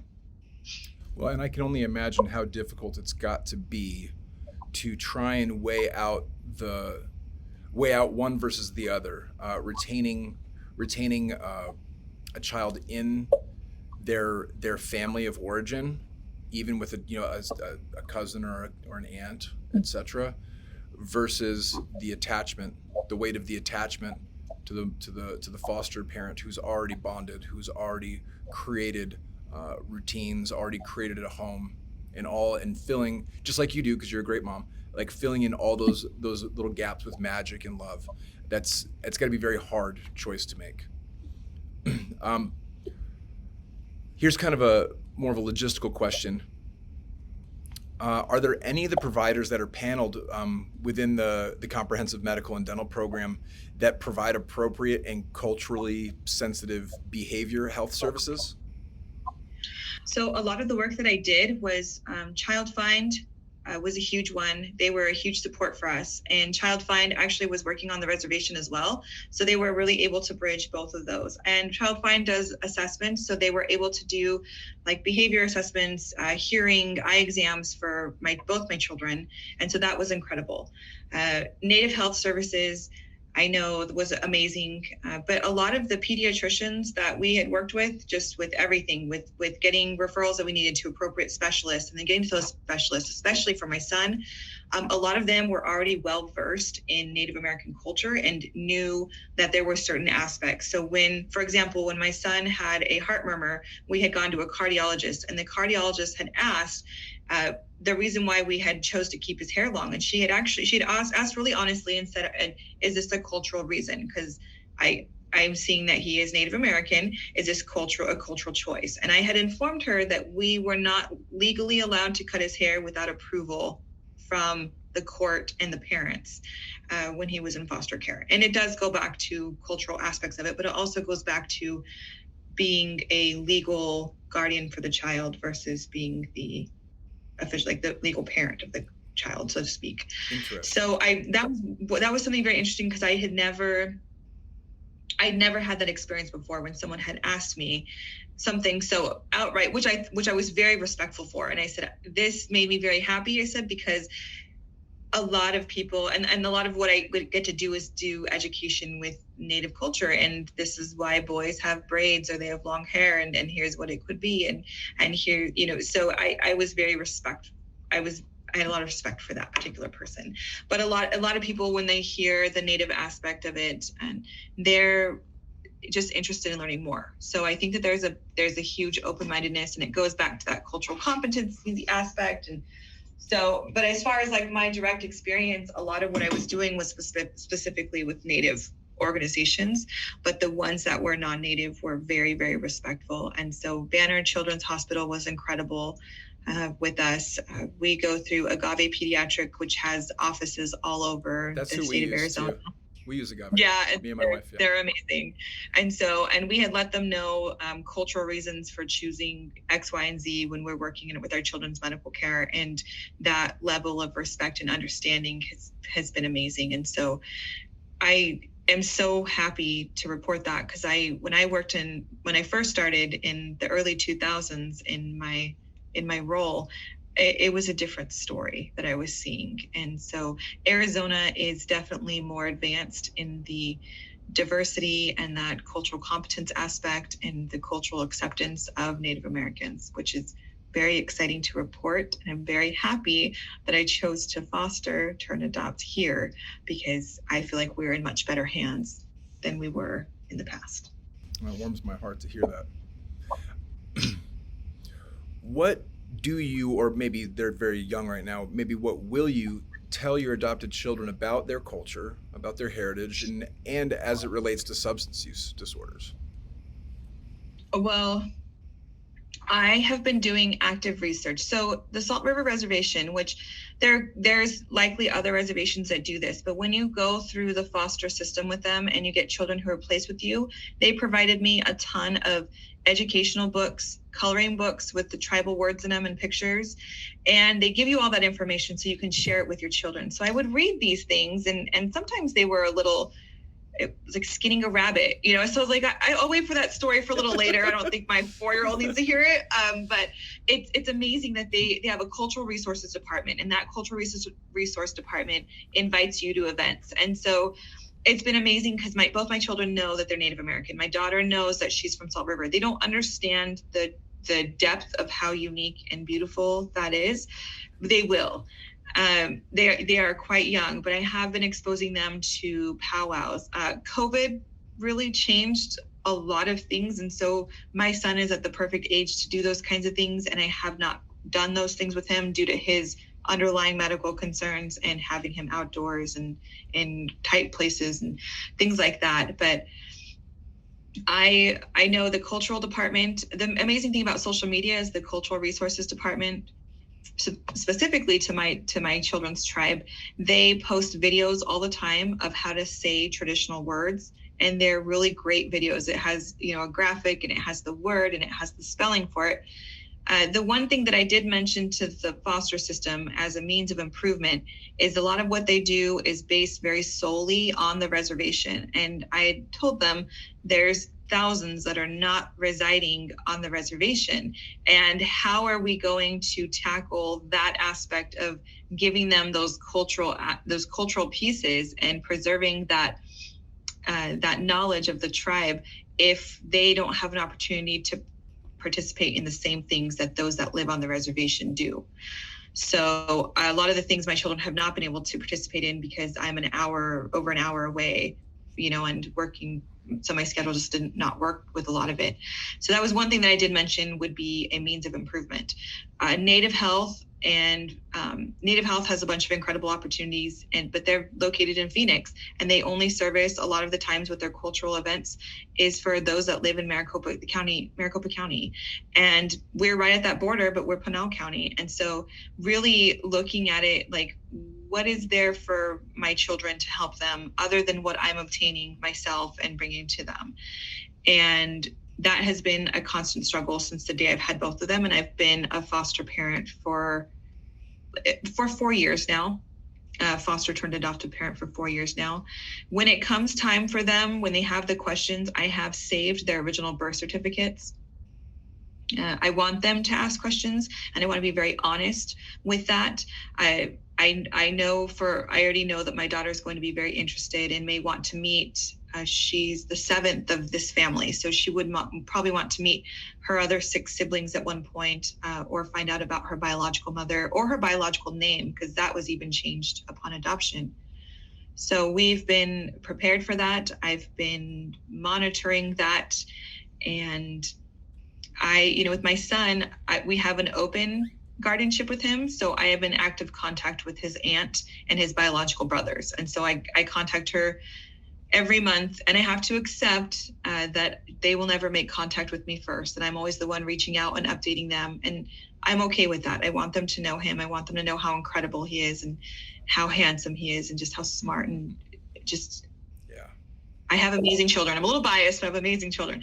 So for his second birthday 2 years ago, I had opened my home and invited his biological family, and we had 15 biological family members show up at our home for his birthday party. So of course I had that fear, like what was going to happen? Would they accept this? Would they accept this life that he has? Would we have any issues? But it was more excitement at the opportunity that they accepted our invitation. We'd only invited 4, and they said we have 15, which is very much a cultural thing. We come in groups. So, and just having them open the door and just walk in and just make themselves at home.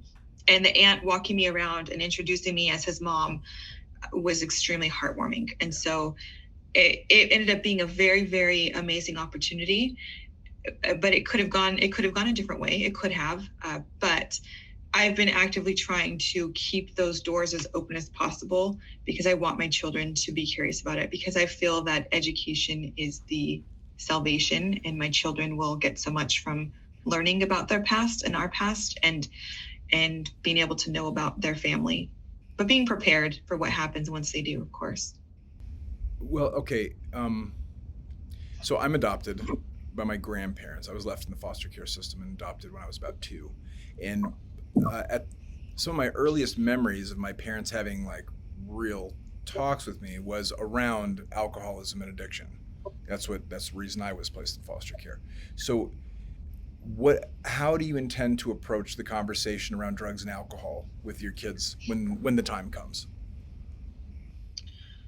Well, that's going to be something. See, because I don't have any experience. Like, no one told me about it when I was a kid. It was always around me, and no one had those honest conversations with me about the dangers and the effects and our life choices. And my plan with my children when they start asking those questions is just to be as extremely honest as possible. And I really want them to understand it at a different level, not just by someone's actions because of substance use, but what's actually happening internally with them. And I don't even know if that would be the best approach, but I feel like once I started to understand that with my parents and their substance use and the things that they were saying and the things that they were doing to me, and understanding that they had a complete manipulation in their, like, they were being controlled by the substance. And once I understood that and educated myself on that, I feel like my relationship with my family had changed with my mother, who was still around, because I had taken that time to learn about it. So my goal with my children is to just be really open and honest with them, because nobody had answered questions like that for me when I was a kid. When I had questions about what's in that baggie, or, why is my dad passed out on the couch again? When I had those questions and I was in tears and didn't understand, I was told just to not ask questions and to just go. And I think that mental health is a huge stigma. It's a huge stigma in the Native American reservation, Native American help. When I worked in mental health last year, I had Native students who were in elementary school who needed mental health services. Like, they had auditory and visual hallucinations, and they were products of families who were actively engaged in substances, and they needed an mental health intervention, and the families 100% shut it down immediately and said, they'll be fine. Well, that's the same thing that was happening to me when I was a child. And I could have gone down that route of my parents. I could have, and I would have had access very easily.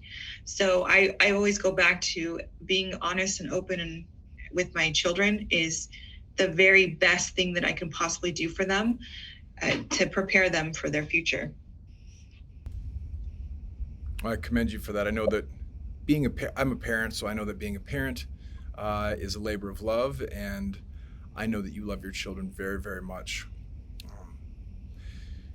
So by having an open dialogue, that's how you intend to help them to break the cycle of generational addiction. Yeah, absolutely. And I think about what happened, what worked with me, and it took me sitting on a laying on my bed, and I was in third grade. I recall this very vividly, with an empty stomach and fighting parents and tears down my eyes. And it was freezing cold because the heat had been turned off. And I remember laying there and thinking, I don't want this for my future. I don't want to repeat this. And I feel that making those decisions and sticking to it has created a whole new generation in my family of those that want to break cycles that were previously there. And it takes change agents to do that and to be those role models.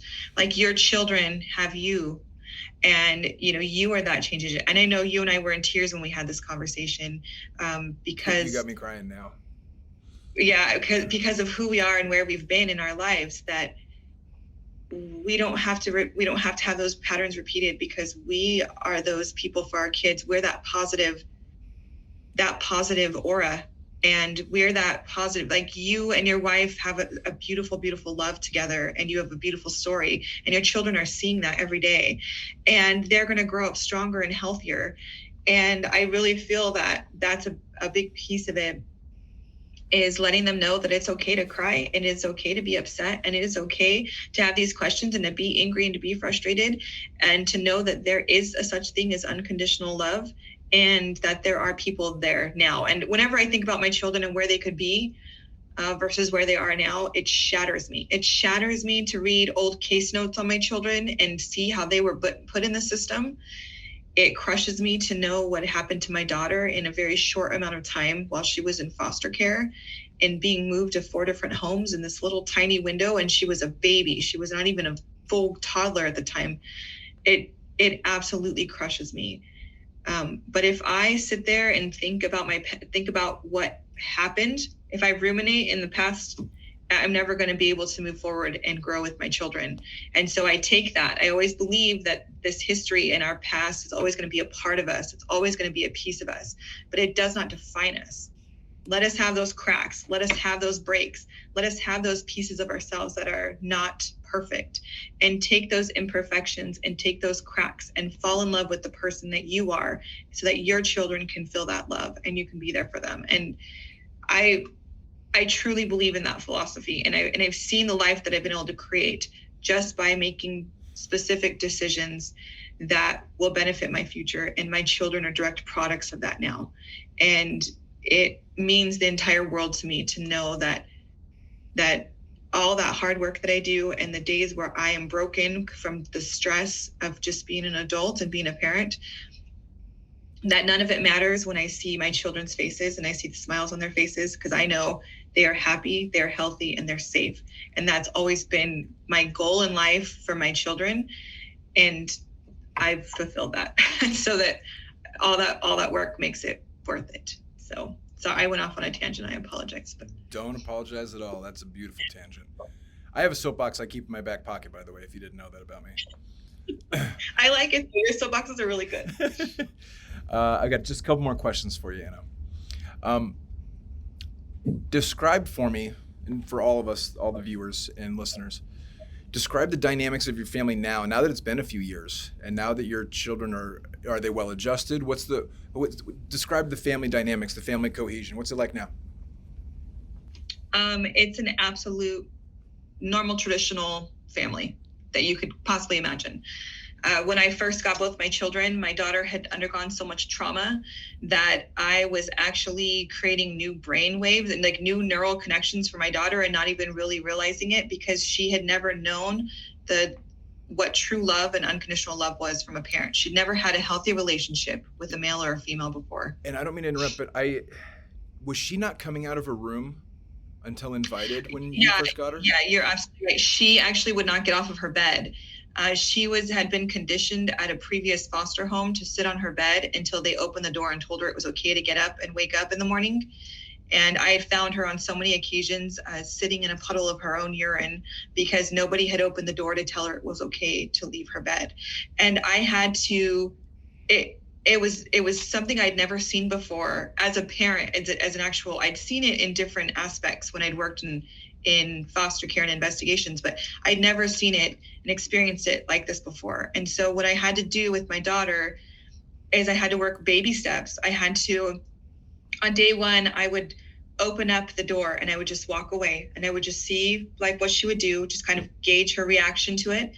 And I got to like, it was probably about 6 full months until I was able to fully get her to understand that this is her home and we're all a part of this home together. And if she wants to get up and use the restroom, nobody should tell her that she has to stay there. Nobody should. And it was crushing because she was 3 years old.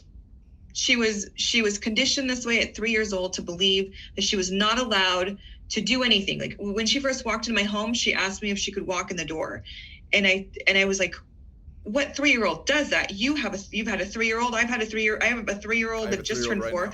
And they don't have boundaries. They just run everywhere until you tell them the boundary, right? Like they're climbing the walls. But they have this little girl. Mine's a monkey. She's out of exactly. She's just south of being a full-blown criminal. She's crazy.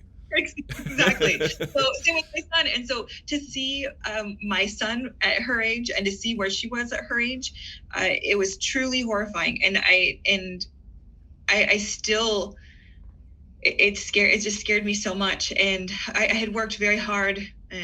I'd worked with my husband. We worked very hard to get her to slowly be able to come to the door by herself, to the point where she gets up now and does her own thing. And she wakes up before everyone else. She'll just play quietly until everyone wakes up. But she knows that this entire house is her house. But it took so much of her. Like she'd point to a toy and be like, can I play with that? And I said, sweetheart, this is your home. You can play with anything you want as long as you're not going to hurt yourself, as long as it's not a knife or fire, So really getting her to understand that was huge. But she had that block because she was placed in foster care at age 1. They had located her mom down the street. She was alone, and mom was an active meth user. Pulled her from the home. She was placed with a Spanish-speaking only foster home, which did not last long. They found a biological replacement, an aunt, a maternal aunt, and the maternal aunt was already raising mom's 3 other kids, and was like, I'm done raising her children. This little girl deserves more than I can give her. And decided to place her in the system and close it. So I don't even know the name of this aunt who had her. I had no idea. They closed it and put her in the foster system. And she ended up in this one home that had checked all the boxes. They looked incredible on paper, and they were hurting my daughter. And I remember when I had done a transitional visit and she spent the whole weekend with us, we had dropped her off at a meetup point to her foster family. And the ICWA worker was like, I feel like they're going to abandon her. And I said, then why are we returning her to this home? If that's the fear, why are we doing that to this little girl who doesn't know? She's 3 years old. She doesn't know. And all she's looking for is love. She's never had the touch of a mother, like a mother's love or a father's love. And when the foster worker or the foster parent had told her to get in the car, she started screaming and crying and wrapped her arms around me. And he had to pry her off of me and get her in the car. And I lost it. And I called immediately to social services and I said, how fast can I get my daughter? Because it had sped up very quickly. It's normally transitional visits. You meet them for an hour and then it slowly increments more time before they're ready for placement. With my daughter, I met her 2 times and she moved in on the 3rd time. My daughter was the fastest placement. And then I got her right away that year legally. I changed her name. I changed her social security number. And the only person that's going to be able to be able to bridge that relationship in the future is going to be on our family's terms. And so I did a lot of those kinds of things because of that fear and those traumas. And so when we came to a pandemic and her entering kindergarten during a pandemic, my big worry was, what if she has some kind of shit? Because she had a cognitive delay. And she was receiving DDD services for a cognitive delay that she was diagnosed with at age 1.5. And I'm happy to report that she no longer meets any of the criteria to receive developmental disability department resources. And she is 100% on track with everything. We had to deal with, she had a pot belly when she first moved in, and she would eat and eat and eat till she made herself sick. And when I had this conversation with the pediatrician, they said there was malnourishment at one point, and this is her body's defense mechanism. And my first foster child I ever had in my home, he used to hoard food. He was the same age as her. He would have it in his pockets, under his pillow, under his blanket. And I had found out later that he never had consistent, he had food insecurity. And so nothing was ever consistent. And so that was so just really seeing all those different things that were happening to my children and seeing where they're at now. It has been a very interesting, it's ended up in a lot of nights of tears and questions and going back to the drawing board and figuring out what needs to be. It's a lot of self-reflection, and that self-reflection that benefits our children. But I can happily report that both of my children are on track with everything as far as their height and weight, and very, very, very blessed. My son has still a lot of medical issues. I made the decision about 3 weeks ago to resign from full-time work to be home with him. And that was based on the fact of the number of days I've had to take off for his medical needs. And at the end of the day, he's worth all of it. Nothing's worth more than those two children. And so I made the decision, which was a very smart decision, because I feel that they're the best decision I've ever made in my life, and they're worth every second of every day. And so I am now going to be able to be a present mother 100% in their lives, and I'm going to be able to be there for the sick days, and I get to be present. And so it's an easy decision at the end of the day, but I still have that underlying anger, which I've had to curb and try to get past, at the things that were being done to my children, for them to have these different things go on in their lives now. You always have that piece of you that's going to be angry that my son should not have had these medical needs, but has them because mom was not sober. And, it's like I said, it's a lot of self-reflection. It's a lot of accepting where we're at right now and not ruminating on the past and working forward. So it goes back to my original philosophy. What is one thing you feel would be really important for CASA advocates to know when working with Native children, their foster families, either Native or non-Native, behavioral health providers, tribes, tribal representatives? What do you think is the most important thing for CASA advocates to know when working with Native children? So I would say probably one of the most important things to know is that you're never going to fully know. You're never going to fully know the backgrounds and the histories. Be patient with the families that you work with. Be understanding. Educate yourself. And when those walls start flying up and you start to see it, match the mood of those families. Meet them where they are, especially. And definitely check your bias at the door. And I stress that all the time, teaching cultural competency and social work for all of my future master social work students I work with on a semester basis. Check it at the door, because we can have those feelings, but when we're working with those families, we have to find a way around it in order to meet them at a level ground, because they can feel it and their wall's going to be up. I've seen it I had a client when I was working at Salt River, and he did not want to see anyone who was not from his reservation. And he looked me in the eyes and told me, "You are not Native. I'm not going to talk to you." And this was based probably because of the color of my skin. And when I had told him, You're pretty light. I'm a member.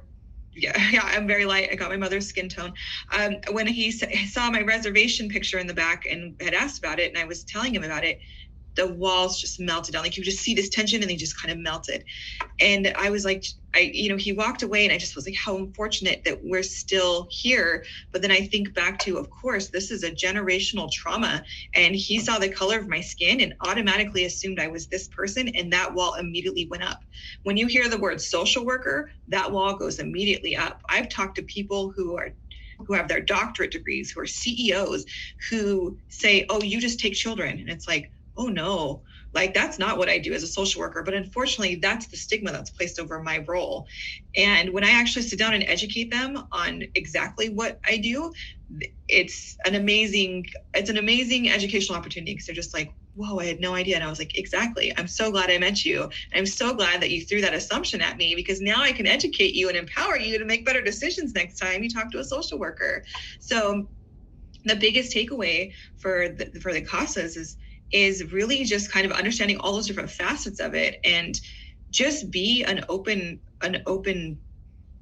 person and that open spirit. Because I remember when I went into that room of CASAs with my daughter, they were all sitting at a table across from me, and they were all asking their individual questions for for their findings and for their report.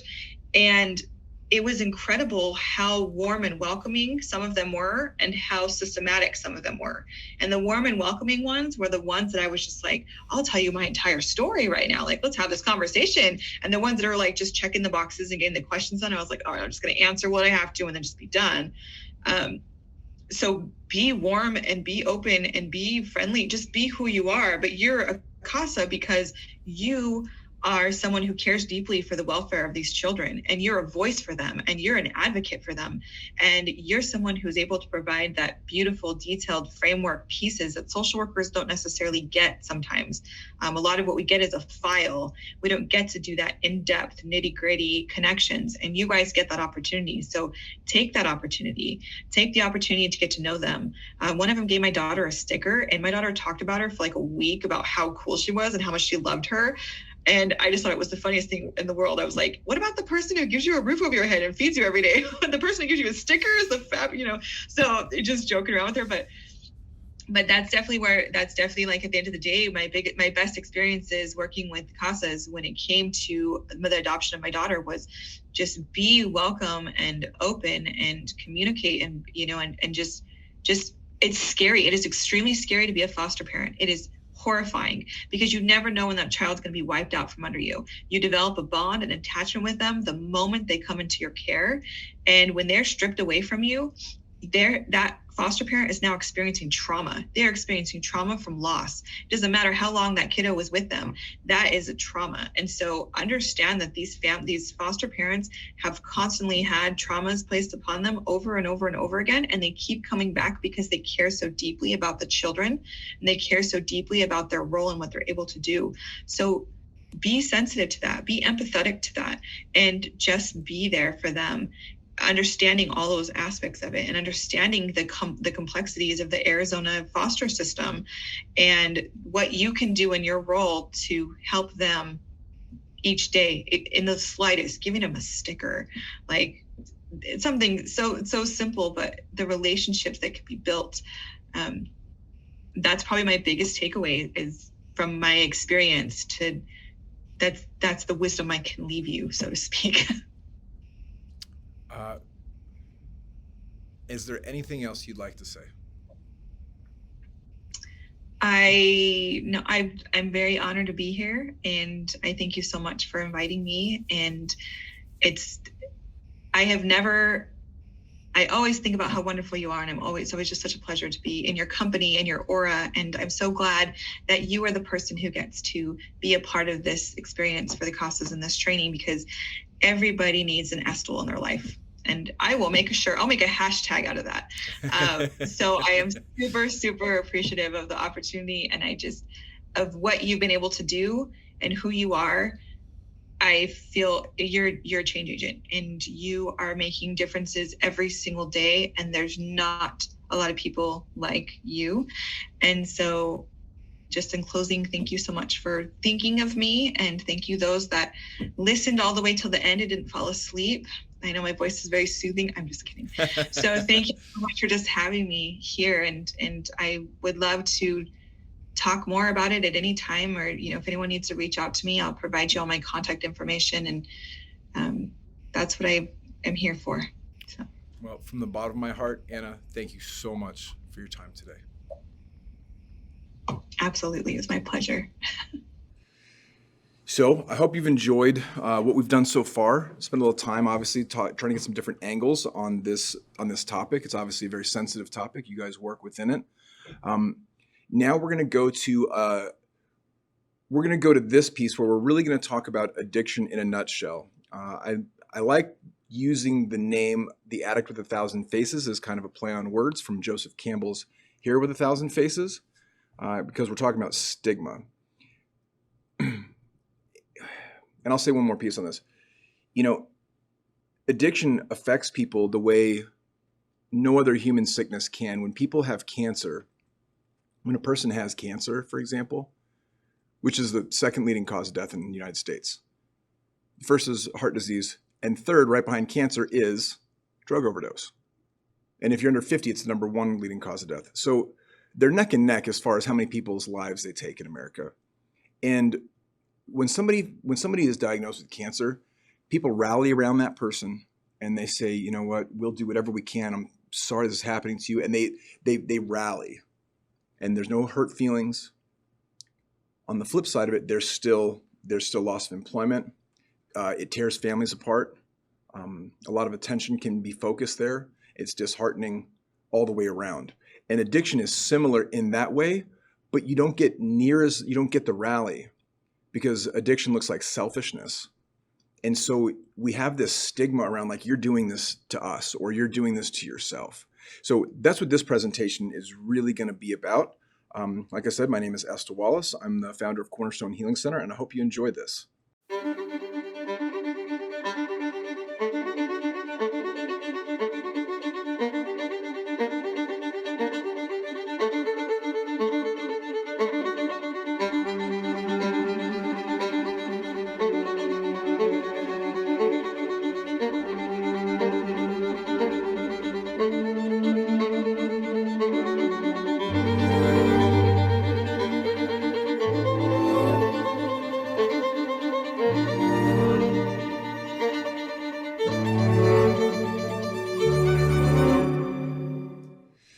All right, I like to put this up here just so you know, I swear. You've already been listening to me interview people, so you already know that I do curse a little bit. My apologies to anybody who has sensitive ears, but we're dealing with a life and death situation. We are in a life and death errand here when we talk about substance use disorders. The rates of overdose and death are just astronomical. And so I'm sorry, I swear, I just do. So here's a fun parental advisory to know that I'm going to swear. All right, here's the objectives in today's talk. We're going to talk about addiction, the disease versus the choice model. We're talking about the role that trauma plays in addiction. We're talking about what drug addicts look like so you can spot them on the street. That's a joke. We're talking about addiction within the Native American community. And we're talking about how addiction happens. And then we're going to talk about how treatment works. How do we combat this? So the first questions are, is this a choice? You know, are people doing this are they choosing to do this? Are they choosing to lose their children? It's a tough question. Is this a question? Is it a question of, willpower or weakness of spirit? Here's what the substance use continuum looks like. So over to the left, you've got no use, never once, and the far left. And as you move through into this, this where the red becomes blue, purple, is experimental, social, recreational. A lot of people hover in this area, especially in their early 20s. It's not, and I gotta tell you, it's not strange to see a 19 or a 20 or 21-year-old drinking beer out of a funnel. I mean, it happens, right? There's a time and a place where alcoholic drinking and vomiting and, missing class or missing work, those things I don't want to say are acceptable, but socially they kind of are. When you're in your mid-20s, I think unchecked alcoholism can kind of just go relatively undetected when you're a young person. Over time is where it starts to really rear its ugly head. So as you look over to the right side of this, where we've got mild to severe substance use disorder, this is the area that we're really focusing on in today's presentation, today's talk. So here's the definition. And to be clear, we've been treating and describing addiction or alcoholism as a disease since the 1950s. So this isn't new. The language that you're reading here is relatively new from the American Association of Addiction Medicine. This is pretty new. I think, 2019 is this definition. And I think it's worthwhile to just read it out loud and kind of digest the wording, because I think they've done a pretty good job with the wording on this.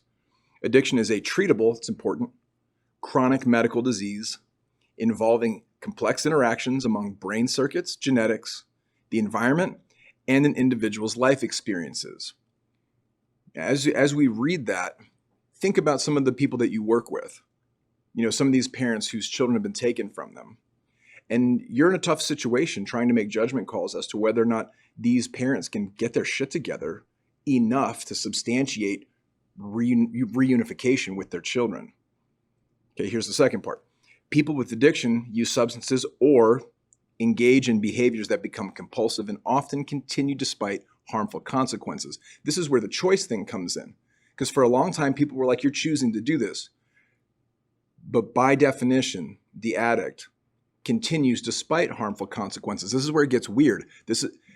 People in 12-step recovery, people that get and find permanent recovery or long-term durable recovery, will often refer to that phase of their lives as, using against their own will, drinking against their own will, having out-of-body experiences like, I know I don't want to do this and I'm doing it anyway. And I have experiences like that myself. I've been in recovery for 17 years, and I have experiences driving to the dope house with tears streaming down my face because I don't want to go. But that's where I'm going. All right, third part. And this is super important. Prevention efforts and treatment approaches for addiction are generally as successful as those for other chronic diseases. This is important, and while I'm not going to go into a big dissertation on this in this talk. When I got introduced to recovery in the early 2000s, I was told, and many people regurgitated this same statistic, that recovery rates for people with alcoholism and addiction were in the single digits. Some of you may have heard that before. People talked about 6%, 8% recovery rates. That's all bullshit. That's not true at all. So Cochrane republished a brand new report just last year in spring of right at the beginning of the pandemic. I want to say February or March of 2020. Cochrane just put out a brand new report. It's a compilation of 28 or 29 studies.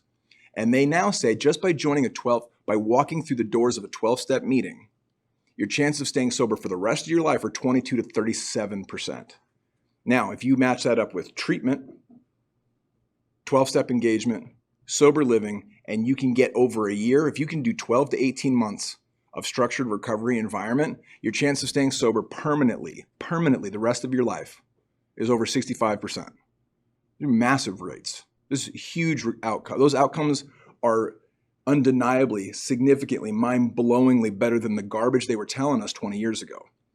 They used to say, I was in treatment in 2003, 2004, and they were saying, well, out of 100 of you, only 6 of you guys are going to make it. And that's bullshit. That's not true. That's not true at all. Are the rates of overdose and death absolutely devastating? Yes, 100% they are. Is it one of the saddest, most disgusting things you could possibly imagine to watch a family get ripped apart because of drugs and alcohol? 100% it is. But the fact is that with proper treatment, people actually get better. And they don't just get better. They get mind-blowingly better. Their lives get incredibly, incredibly good. We're not going to talk about that too much more. I can get on my soapbox, as I think I've already mentioned earlier. So I'm going to just keep it moving. All right, addiction affects between 15 and 20% of Americans. Here's the death toll. This is old numbers. Approximately 400 people a day are dying in the United States from drugs and alcohol. That's the rough equivalent of a 747 full of people crashing and killing everyone inside every 24 hours. I mean, think back in your memory without Googling. Can you even name the last 747 plane crash in America that killed people? I bet you can't. It hasn't happened in a long, long, long time. When I think about plane crashes on big commercial airliners, there was a United Emirates plane that disappeared over the Indian Ocean like 6 or 8 years ago that they never found. Like, that's the only one I can think of. It happens so rarely.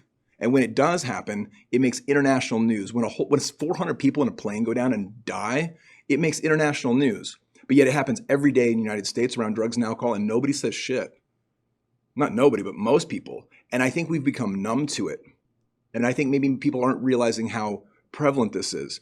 And like I said right at the beginning of this slide, these are not today's numbers. Because something happened between the time I made this presentation initially and wrote and created this slide and now. And that is we had a worldwide global pandemic. And with that came isolation and shutdowns. And what happened was this jumped by 40 to 50%. This number is closer to 500 plus Americans dying every day currently, along with suicide being up nearly 500%. Many of you, since you work in this field, you already probably know that, but All right, we're still going off the 400 number here. That's a life gone every 4 minutes. Opiates, if you take all other drugs out and opiates alone, it's still every 19 minutes. To give a little perspective on how many people that is that we're talking about. In the last 4 years, we're talking 2016 to 2020, in the time it takes to get a master's degree, we lost more people to drugs and alcohol than in all the world wars we had in the last century. World War I, World War II, Korea, Vietnam, and Iraq combined. It's disgusting. Let's talk about trauma and the role it plays. Now, many of you probably have had a bit of trauma-informed education. So I may be speaking to preaching to the choir here, but we're gonna just touch on it. And this isn't gonna be all things trauma today. I'm just gonna touch on it so to see to display how this is woven into this very complex issue that we're dealing with. So when we talk about trauma, a lot of times we talk about ACE testing. ACE scores are a very good indicator, a very easy to use assessment tool and strong indicator of a lot of different possible outcomes. So ACE is short for Adverse Childhood Experiences. The test is 1 to 10. So it's 10 questions. Every time you answer yes or affirmative to a question, it's a single point. The more points you have, the worse off statistically your future is going to look. So here's some stats on it. People with an ACE score of 4 are twice as likely to be smokers, 7 times more likely to be alcoholics, and 1,200% more likely to kill themselves. People with an ACE score, people with high ACE scores are more likely to be violent, to have more marriages, more broken bones, more drug prescriptions, more depression, more autoimmune diseases, and people with ACE scores of 6 or higher are at risk of shortening their lifespans by as much as 20 years. They talk about, I'm going to try not to cry as I give this talk, because this is really sensitive stuff that we're talking about. But when you look at children who are trafficked, their lifespan once they've been taken out of that environment, their lifespans are shortened to another 7 years beyond the time they're saved, generally speaking, if they're under the age of 18. I mean, ACE scores are very, very accurate predictors of serious detriment to health in all facets.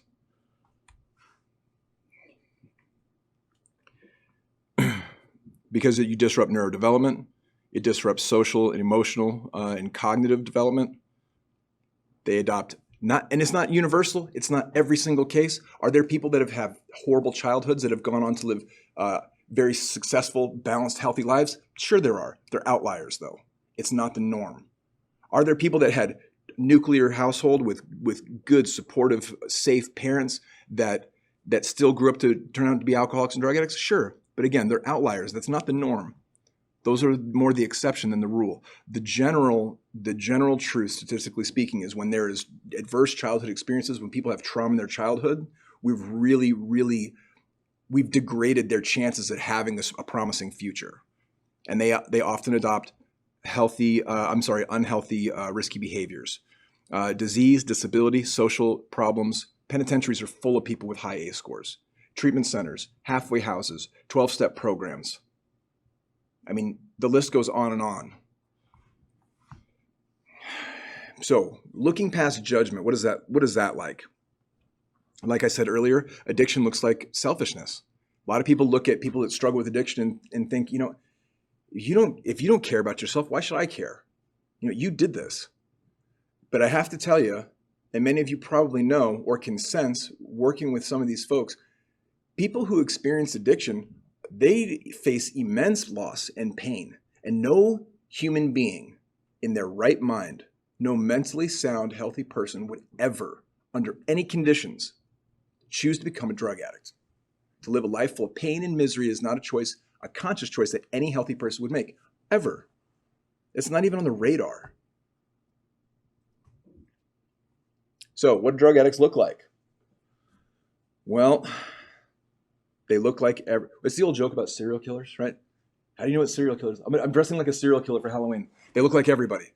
Drug addicts look like everybody, ladies and gentlemen. They're represented across every major demographic cohort you could possibly think of. age, race, ethnicity, sex, religion, nationality, social, economic class, and occupation. You can do as deep a dive as you want on this and try to find slices of human demographics where addiction is not present, and you'd be hard-pressed to find one. You'd be hard-pressed to find one. Religion, I think, is a good example, right? That you would think that's simple. There are specific religions where drinking is not an option. It's not allowed, let alone, heroin and fentanyl. Think Mormons, right? Mormons don't drink. But I got to tell you, I've worked with some people that grew up Mormon, staunch believers. They struggle with addiction. So it's everywhere, and it crosses all those boundaries. There's not one. It hurts my heart when people think that a guy flying a sign at the overpass, that's what a drug addict looks like. Because drug addicts look like everyone. This is our community, right? All right, trauma and addiction within Native American communities. Native Americans are disproportionately affected by trauma in childhood, including abuse and neglect, right? Exposure to intimate partner violence. Approximately half of First Nation residents, or adolescents, I should say, and young adults have been exposed to one or more severe traumatic events. Native American adolescents are more likely than other adolescents in America, in the United States, to have witnessed violence or to have been physically abused, sexually abused, or neglected as a child, resulting in rates of PTSD that are twice that of estimated rates in the U.S. population. And here are some of the stats that go along with it. Reservation-based natives die at higher rates than other Americans from tuberculosis, alcoholism, diabetes, unintentional injuries at 153%. This is weird language. The unintentional injuries is number 3 leading cause of death in the United States. The lion's share of that designation is drug overdose, just so that people, they kind of convolute that. If you look on the CDC and look for the top 10 causes of death in the United States, you're not going to see drug addiction because it's hidden. It's nested within unintentional injuries leading to death. So unintentional injuries leading to death is primarily drug overdose, and it's the leading cause of death in Americans under 50. And here's what's terrifying. If you're a reservation-based native, you're 153% more likely to die from it than other Americans, and you're already highly likely, if you're an American citizen, to die from this. Homicide, another 103% higher, and suicide, 66% higher. Okay, so how does it happen? Well, addiction rewires the brain.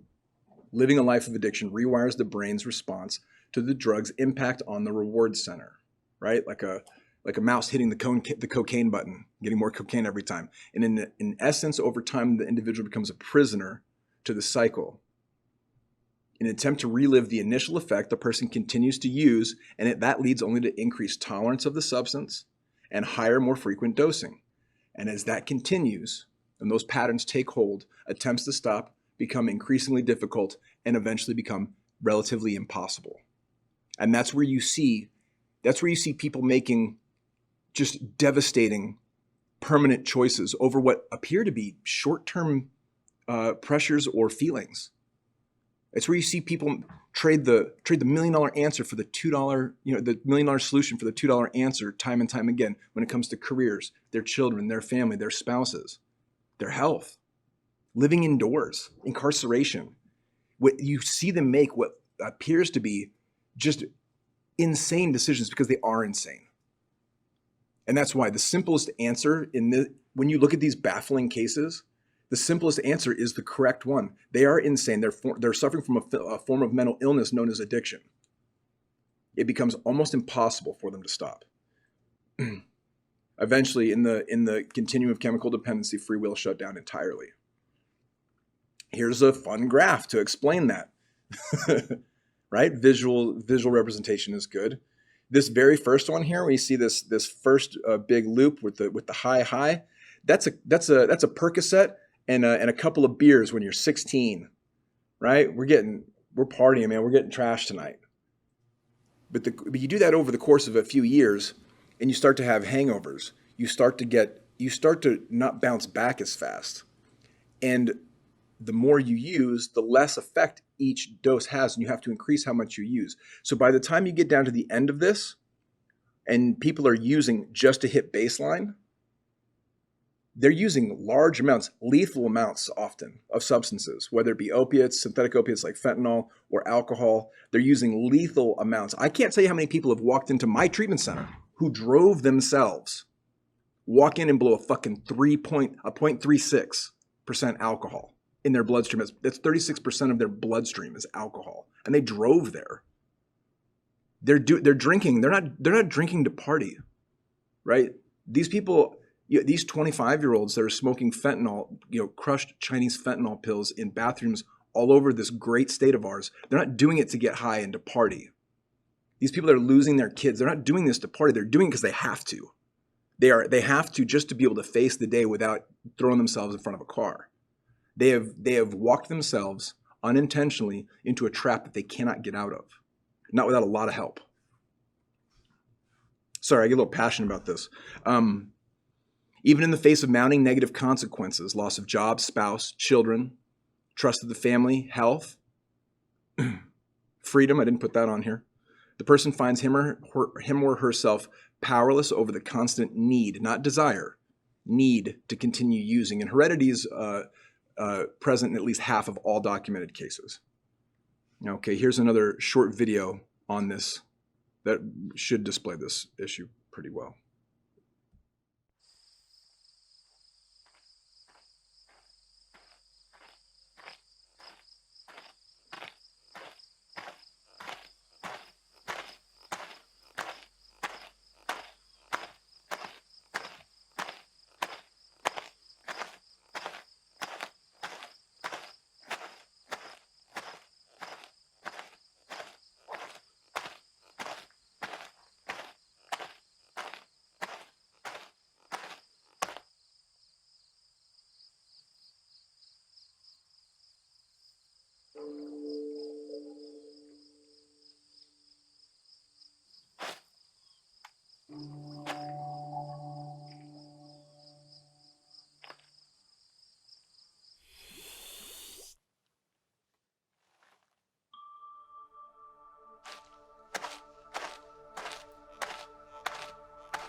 depending on your station in life, that video can actually be pretty hard to watch, even though it's a very simply drawn cartoon. So now that we've painted this grim picture of addiction, how do we treat it? Well, I can tell you the most successful outcomes, the places that have the most successful outcomes come with a mind, body, spirit approach. So I'll kind of break it down each segment, and we're not going to go into great detail, but I'm going to leave a little time for questions so that I can answer some specific questions if you have them at the end. So when it comes to treating the body, the physical aspect, the medical aspect with addiction, detox is the first step in the continuum of care, because we can't really do anything worthwhile until a person is physically sober and they're stabilized. You think about that for a moment. People oftentimes, when they pull the trigger and decide, okay, I can't do this, I need help, they're often in such bad shape physically that they need to be medically cleared. We need to get them physically sober and stable. And when I say physically sober, I don't mean on Suboxone permanently, right? We need to get them to zero at some point. If we're really going to make meaningful long-term change, and I won't rant on this too long because I'm a supporter of Suboxone use, but Suboxone is a detoxification tool. It fits into a harm reduction model, and I'm all for harm reduction. I'm for reducing the harm inflicted upon the community that I live in by people that are struggling with substance use disorders. I'm totally about that. But I don't want to confuse, I don't want to mince words. Harm reduction is not recovery. It's confusing. I understand there's some semantics here because there are people out there that say methadone is recovery, but it's not. Methadone is substance use disorder with a different label on it. It's harm reduction. They're using a different substance so they don't have to use illicit substances. Again, I'm in favor of it. You put it on a ballot, I'll vote for it. I'm not against it at all. But I don't want to call that recovery because you're not going to return children likely to parents that are taking methadone every day. I can tell you this, I work with physicians here in Arizona, and I can tell you right now the Physicians Health Program has never once returned a physician fit for practice who's taking methadone or Suboxone or Sublocade or Subutex. Never happened once. And if it's not good enough for doctors, it's not good enough for me, it's not good enough for my kids, it's not good enough for your clients. Okay, there's my soapbox. Once we get an individual detox, we have a very short window and opportunity for treatment. Because what happens when people get sober, people that struggle with substances, once they get sober, you don't have somebody who's dysfunctional. Their relationship to life and reality and relationships is highly dysfunctional. You could say broken. You have a broken person who uses substances to numb out. You take the substances away. We haven't really solved very many of the problems, and we certainly haven't approached the core issues yet. So we have a very short window. Typically, when they get in that kind of pain, when they're sober for a few days or a week, they start talking about, I got to go. I'm not sure that, maybe I overreacted. So we have a very short window to really get into some action. Once somebody is stabilized and we can get them into action, on the physical side, what we really want to do is keep them stable with a balanced schedule of exercise, nutrition, and sleep. Go to bed at the same time. Get up at the same time.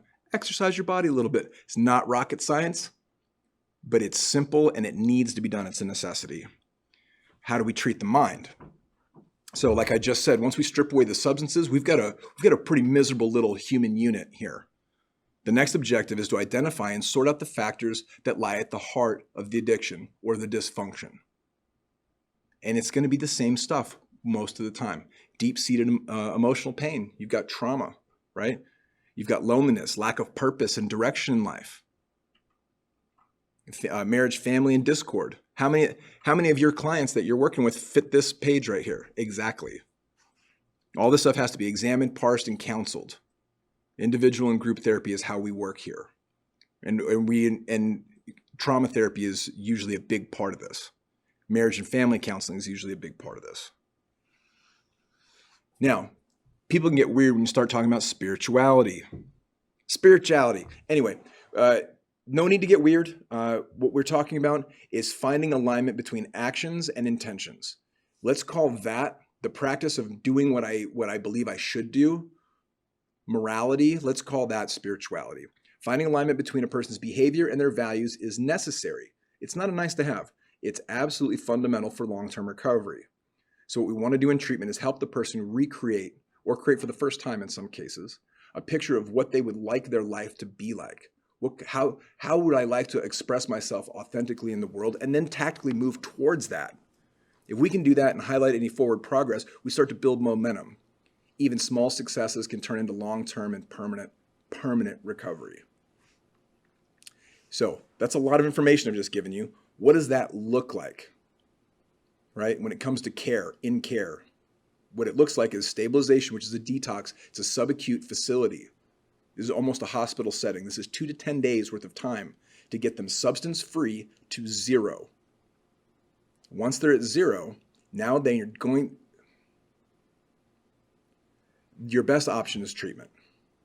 Something immersive like residential, inpatient, a partial hospitalization with a boarding component. Any of those will fit the bill. But something that's 30 to 90 days where you pack a bag and you show up, here I am, I don't know what I just got myself into, but for better or for worse, I'm going to give this a shot.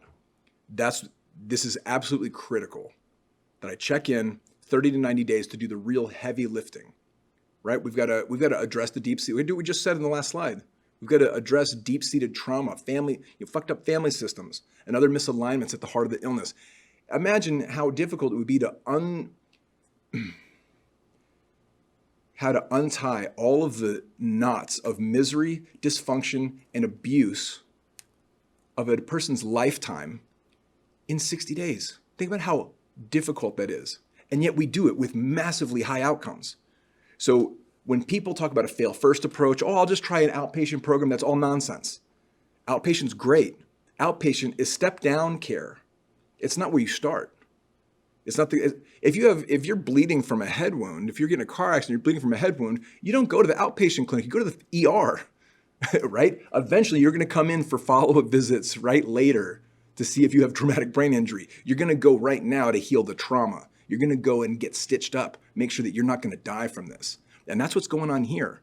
Residential treatment, inpatient, PHP with boarding, checking into rehab 30 to 90 days. They can do the heavy lifting, this hard work. Then we drop into aftercare, IOP programs, join in 12-step, go to AA, go to CA. It's free.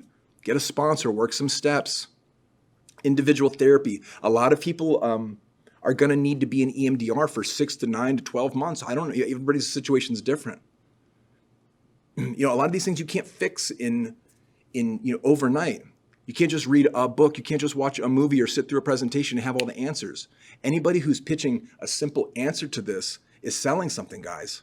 They really are, or they've just never messed with this. This is such a large and sophisticated problem. Behavioral health is something that we as a society have been trying with much passion to solve for a long time. I would say easily 100 years of documented strong attempts to try and correct or at least to heal some of these issues. And we've gotten much better at it. And this is what it looks like. The best outcomes that you're going to see around substance use disorder looks like this. Approximately 12 months worth of treatment, recovery-based environment. That's what it looks like.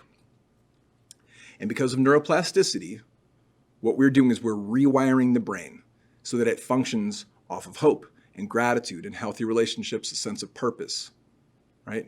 Discipline, accomplishment, building a life worth living. That's what it really comes down to. All right, I got on a soapbox. We've talked about a lot of stuff, and I've only got 15 minutes left.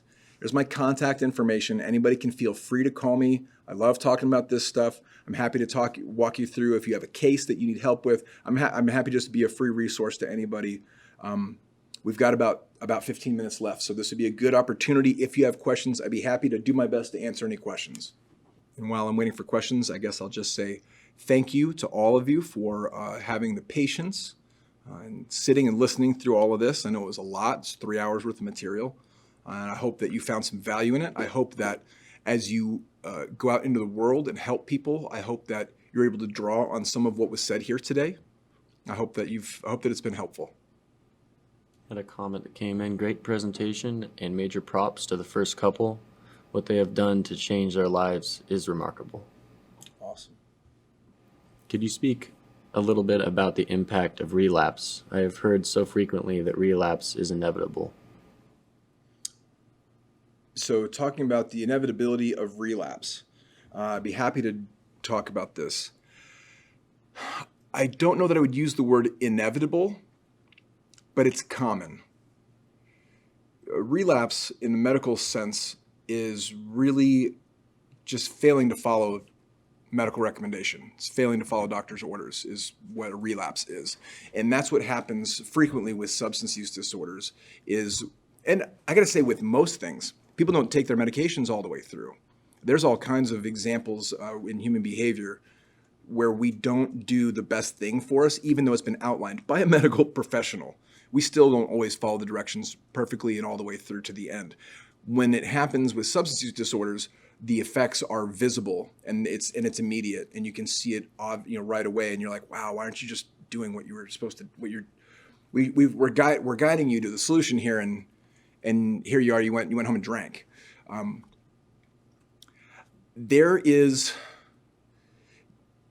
a brief window at any lucid interval where somebody's being introduced to treatment or to recovery. The period of lucidness where they're not loaded and they're sober and they're like, okay, I'm here to check this out, is very brief. It could be only a day or two. So it's important that people are not just given resources. I think that is a dangerous way to placate. I think we've done our part. We gave them some referrals. Like, that's not enough.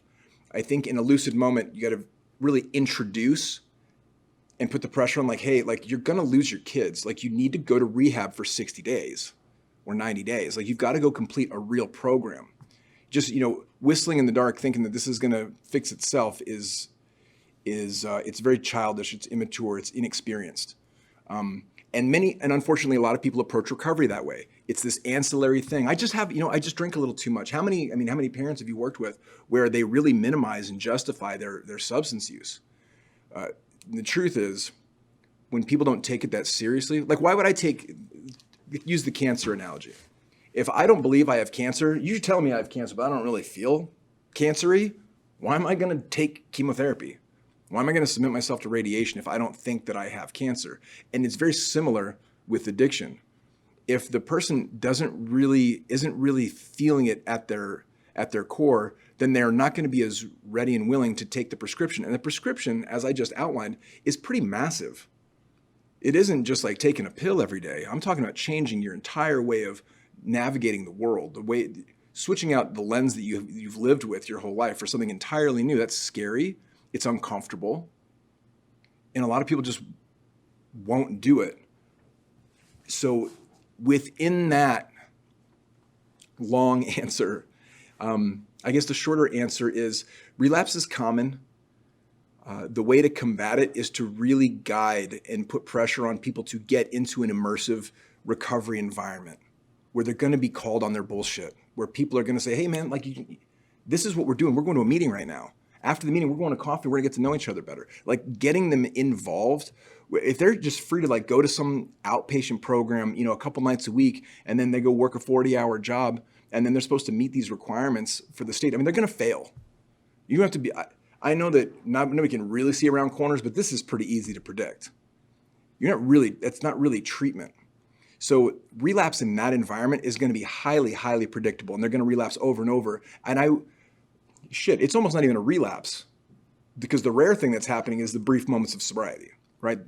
That's the rarity. What's normal is that they use and they drink, right? They've got an illness that perpetuates them to do so. So, relapse does not have to be part of the story if you can really immerse someone into recovery, which is what happened to me. I was exposed a couple of times and I wasn't really immersed. I'd kind of been to some AA meetings before. I'd been to treatment once before, and I walked out of that treatment center. I didn't really stay. I wasn't really immersed. I didn't allow myself to be immersed. And once I really joined a 12-step fellowship, and I lived in a halfway house, and I allowed myself to just screw it. I'm in AA now, right? Or whatever. just like that, within a few months, my life totally changed. And within 6 months, I had a psychic change that's shifted the entire trajectory of my life. So in that sense, once I worked 12 steps, you know, and was completely immersed in this way of life, I've never had a relapse. I've been sober for 17 years and I've built an incredibly good life. Like, I won't annoy you with how good my life is, but it's bonkers good. And prior to that was just like every other year or month before that, where it was attempt, failure, attempt, failure, attempt, failure, because I didn't have any real skin in the game, and I didn't take it seriously. Because when you live in a mind frame of constant failure and constant dysfunction, it's what I come to expect. I'm waiting for the shoe to drop with my job, with my kids, with my wife, with everything. Everything I expect is going to come to a bloody close sooner than later. Things are going to end, and it's going to end badly. And when you expect everything to rot in front of you, it typically does. Right? So undoing that way of thinking is not something that happens overnight. And approaching a 12-step program, why would I think that's going to work any better than my marriage or my parenthood or my career, which is basically non-existent on all three fronts? Why would I think this is going to work any differently? Until it does. And then the sufferer goes, whoa, this is real? I'm going to cry. I'm sorry. They say, this is real. I can stay sober. And they start meeting requirements and they start passing UAs and they're getting off of probation and they're getting their kids back, and they're like, and they get thrust psychologically and into an entirely different paradigm. And they go on to live happy, successful lives. So I would encourage you, I know it's a really, really long answer, but it's a really good question. And I think it was worth kind of talking through. I hope that answers it. Well, we can wrap it up. What I can do is, again, thank you guys for taking time to sit through this. Please feel free to jot down my number, my email, and feel free to reach out anytime. I'm available just to bounce ideas off of. I'm happy to help if I can. Thank you all for your time today.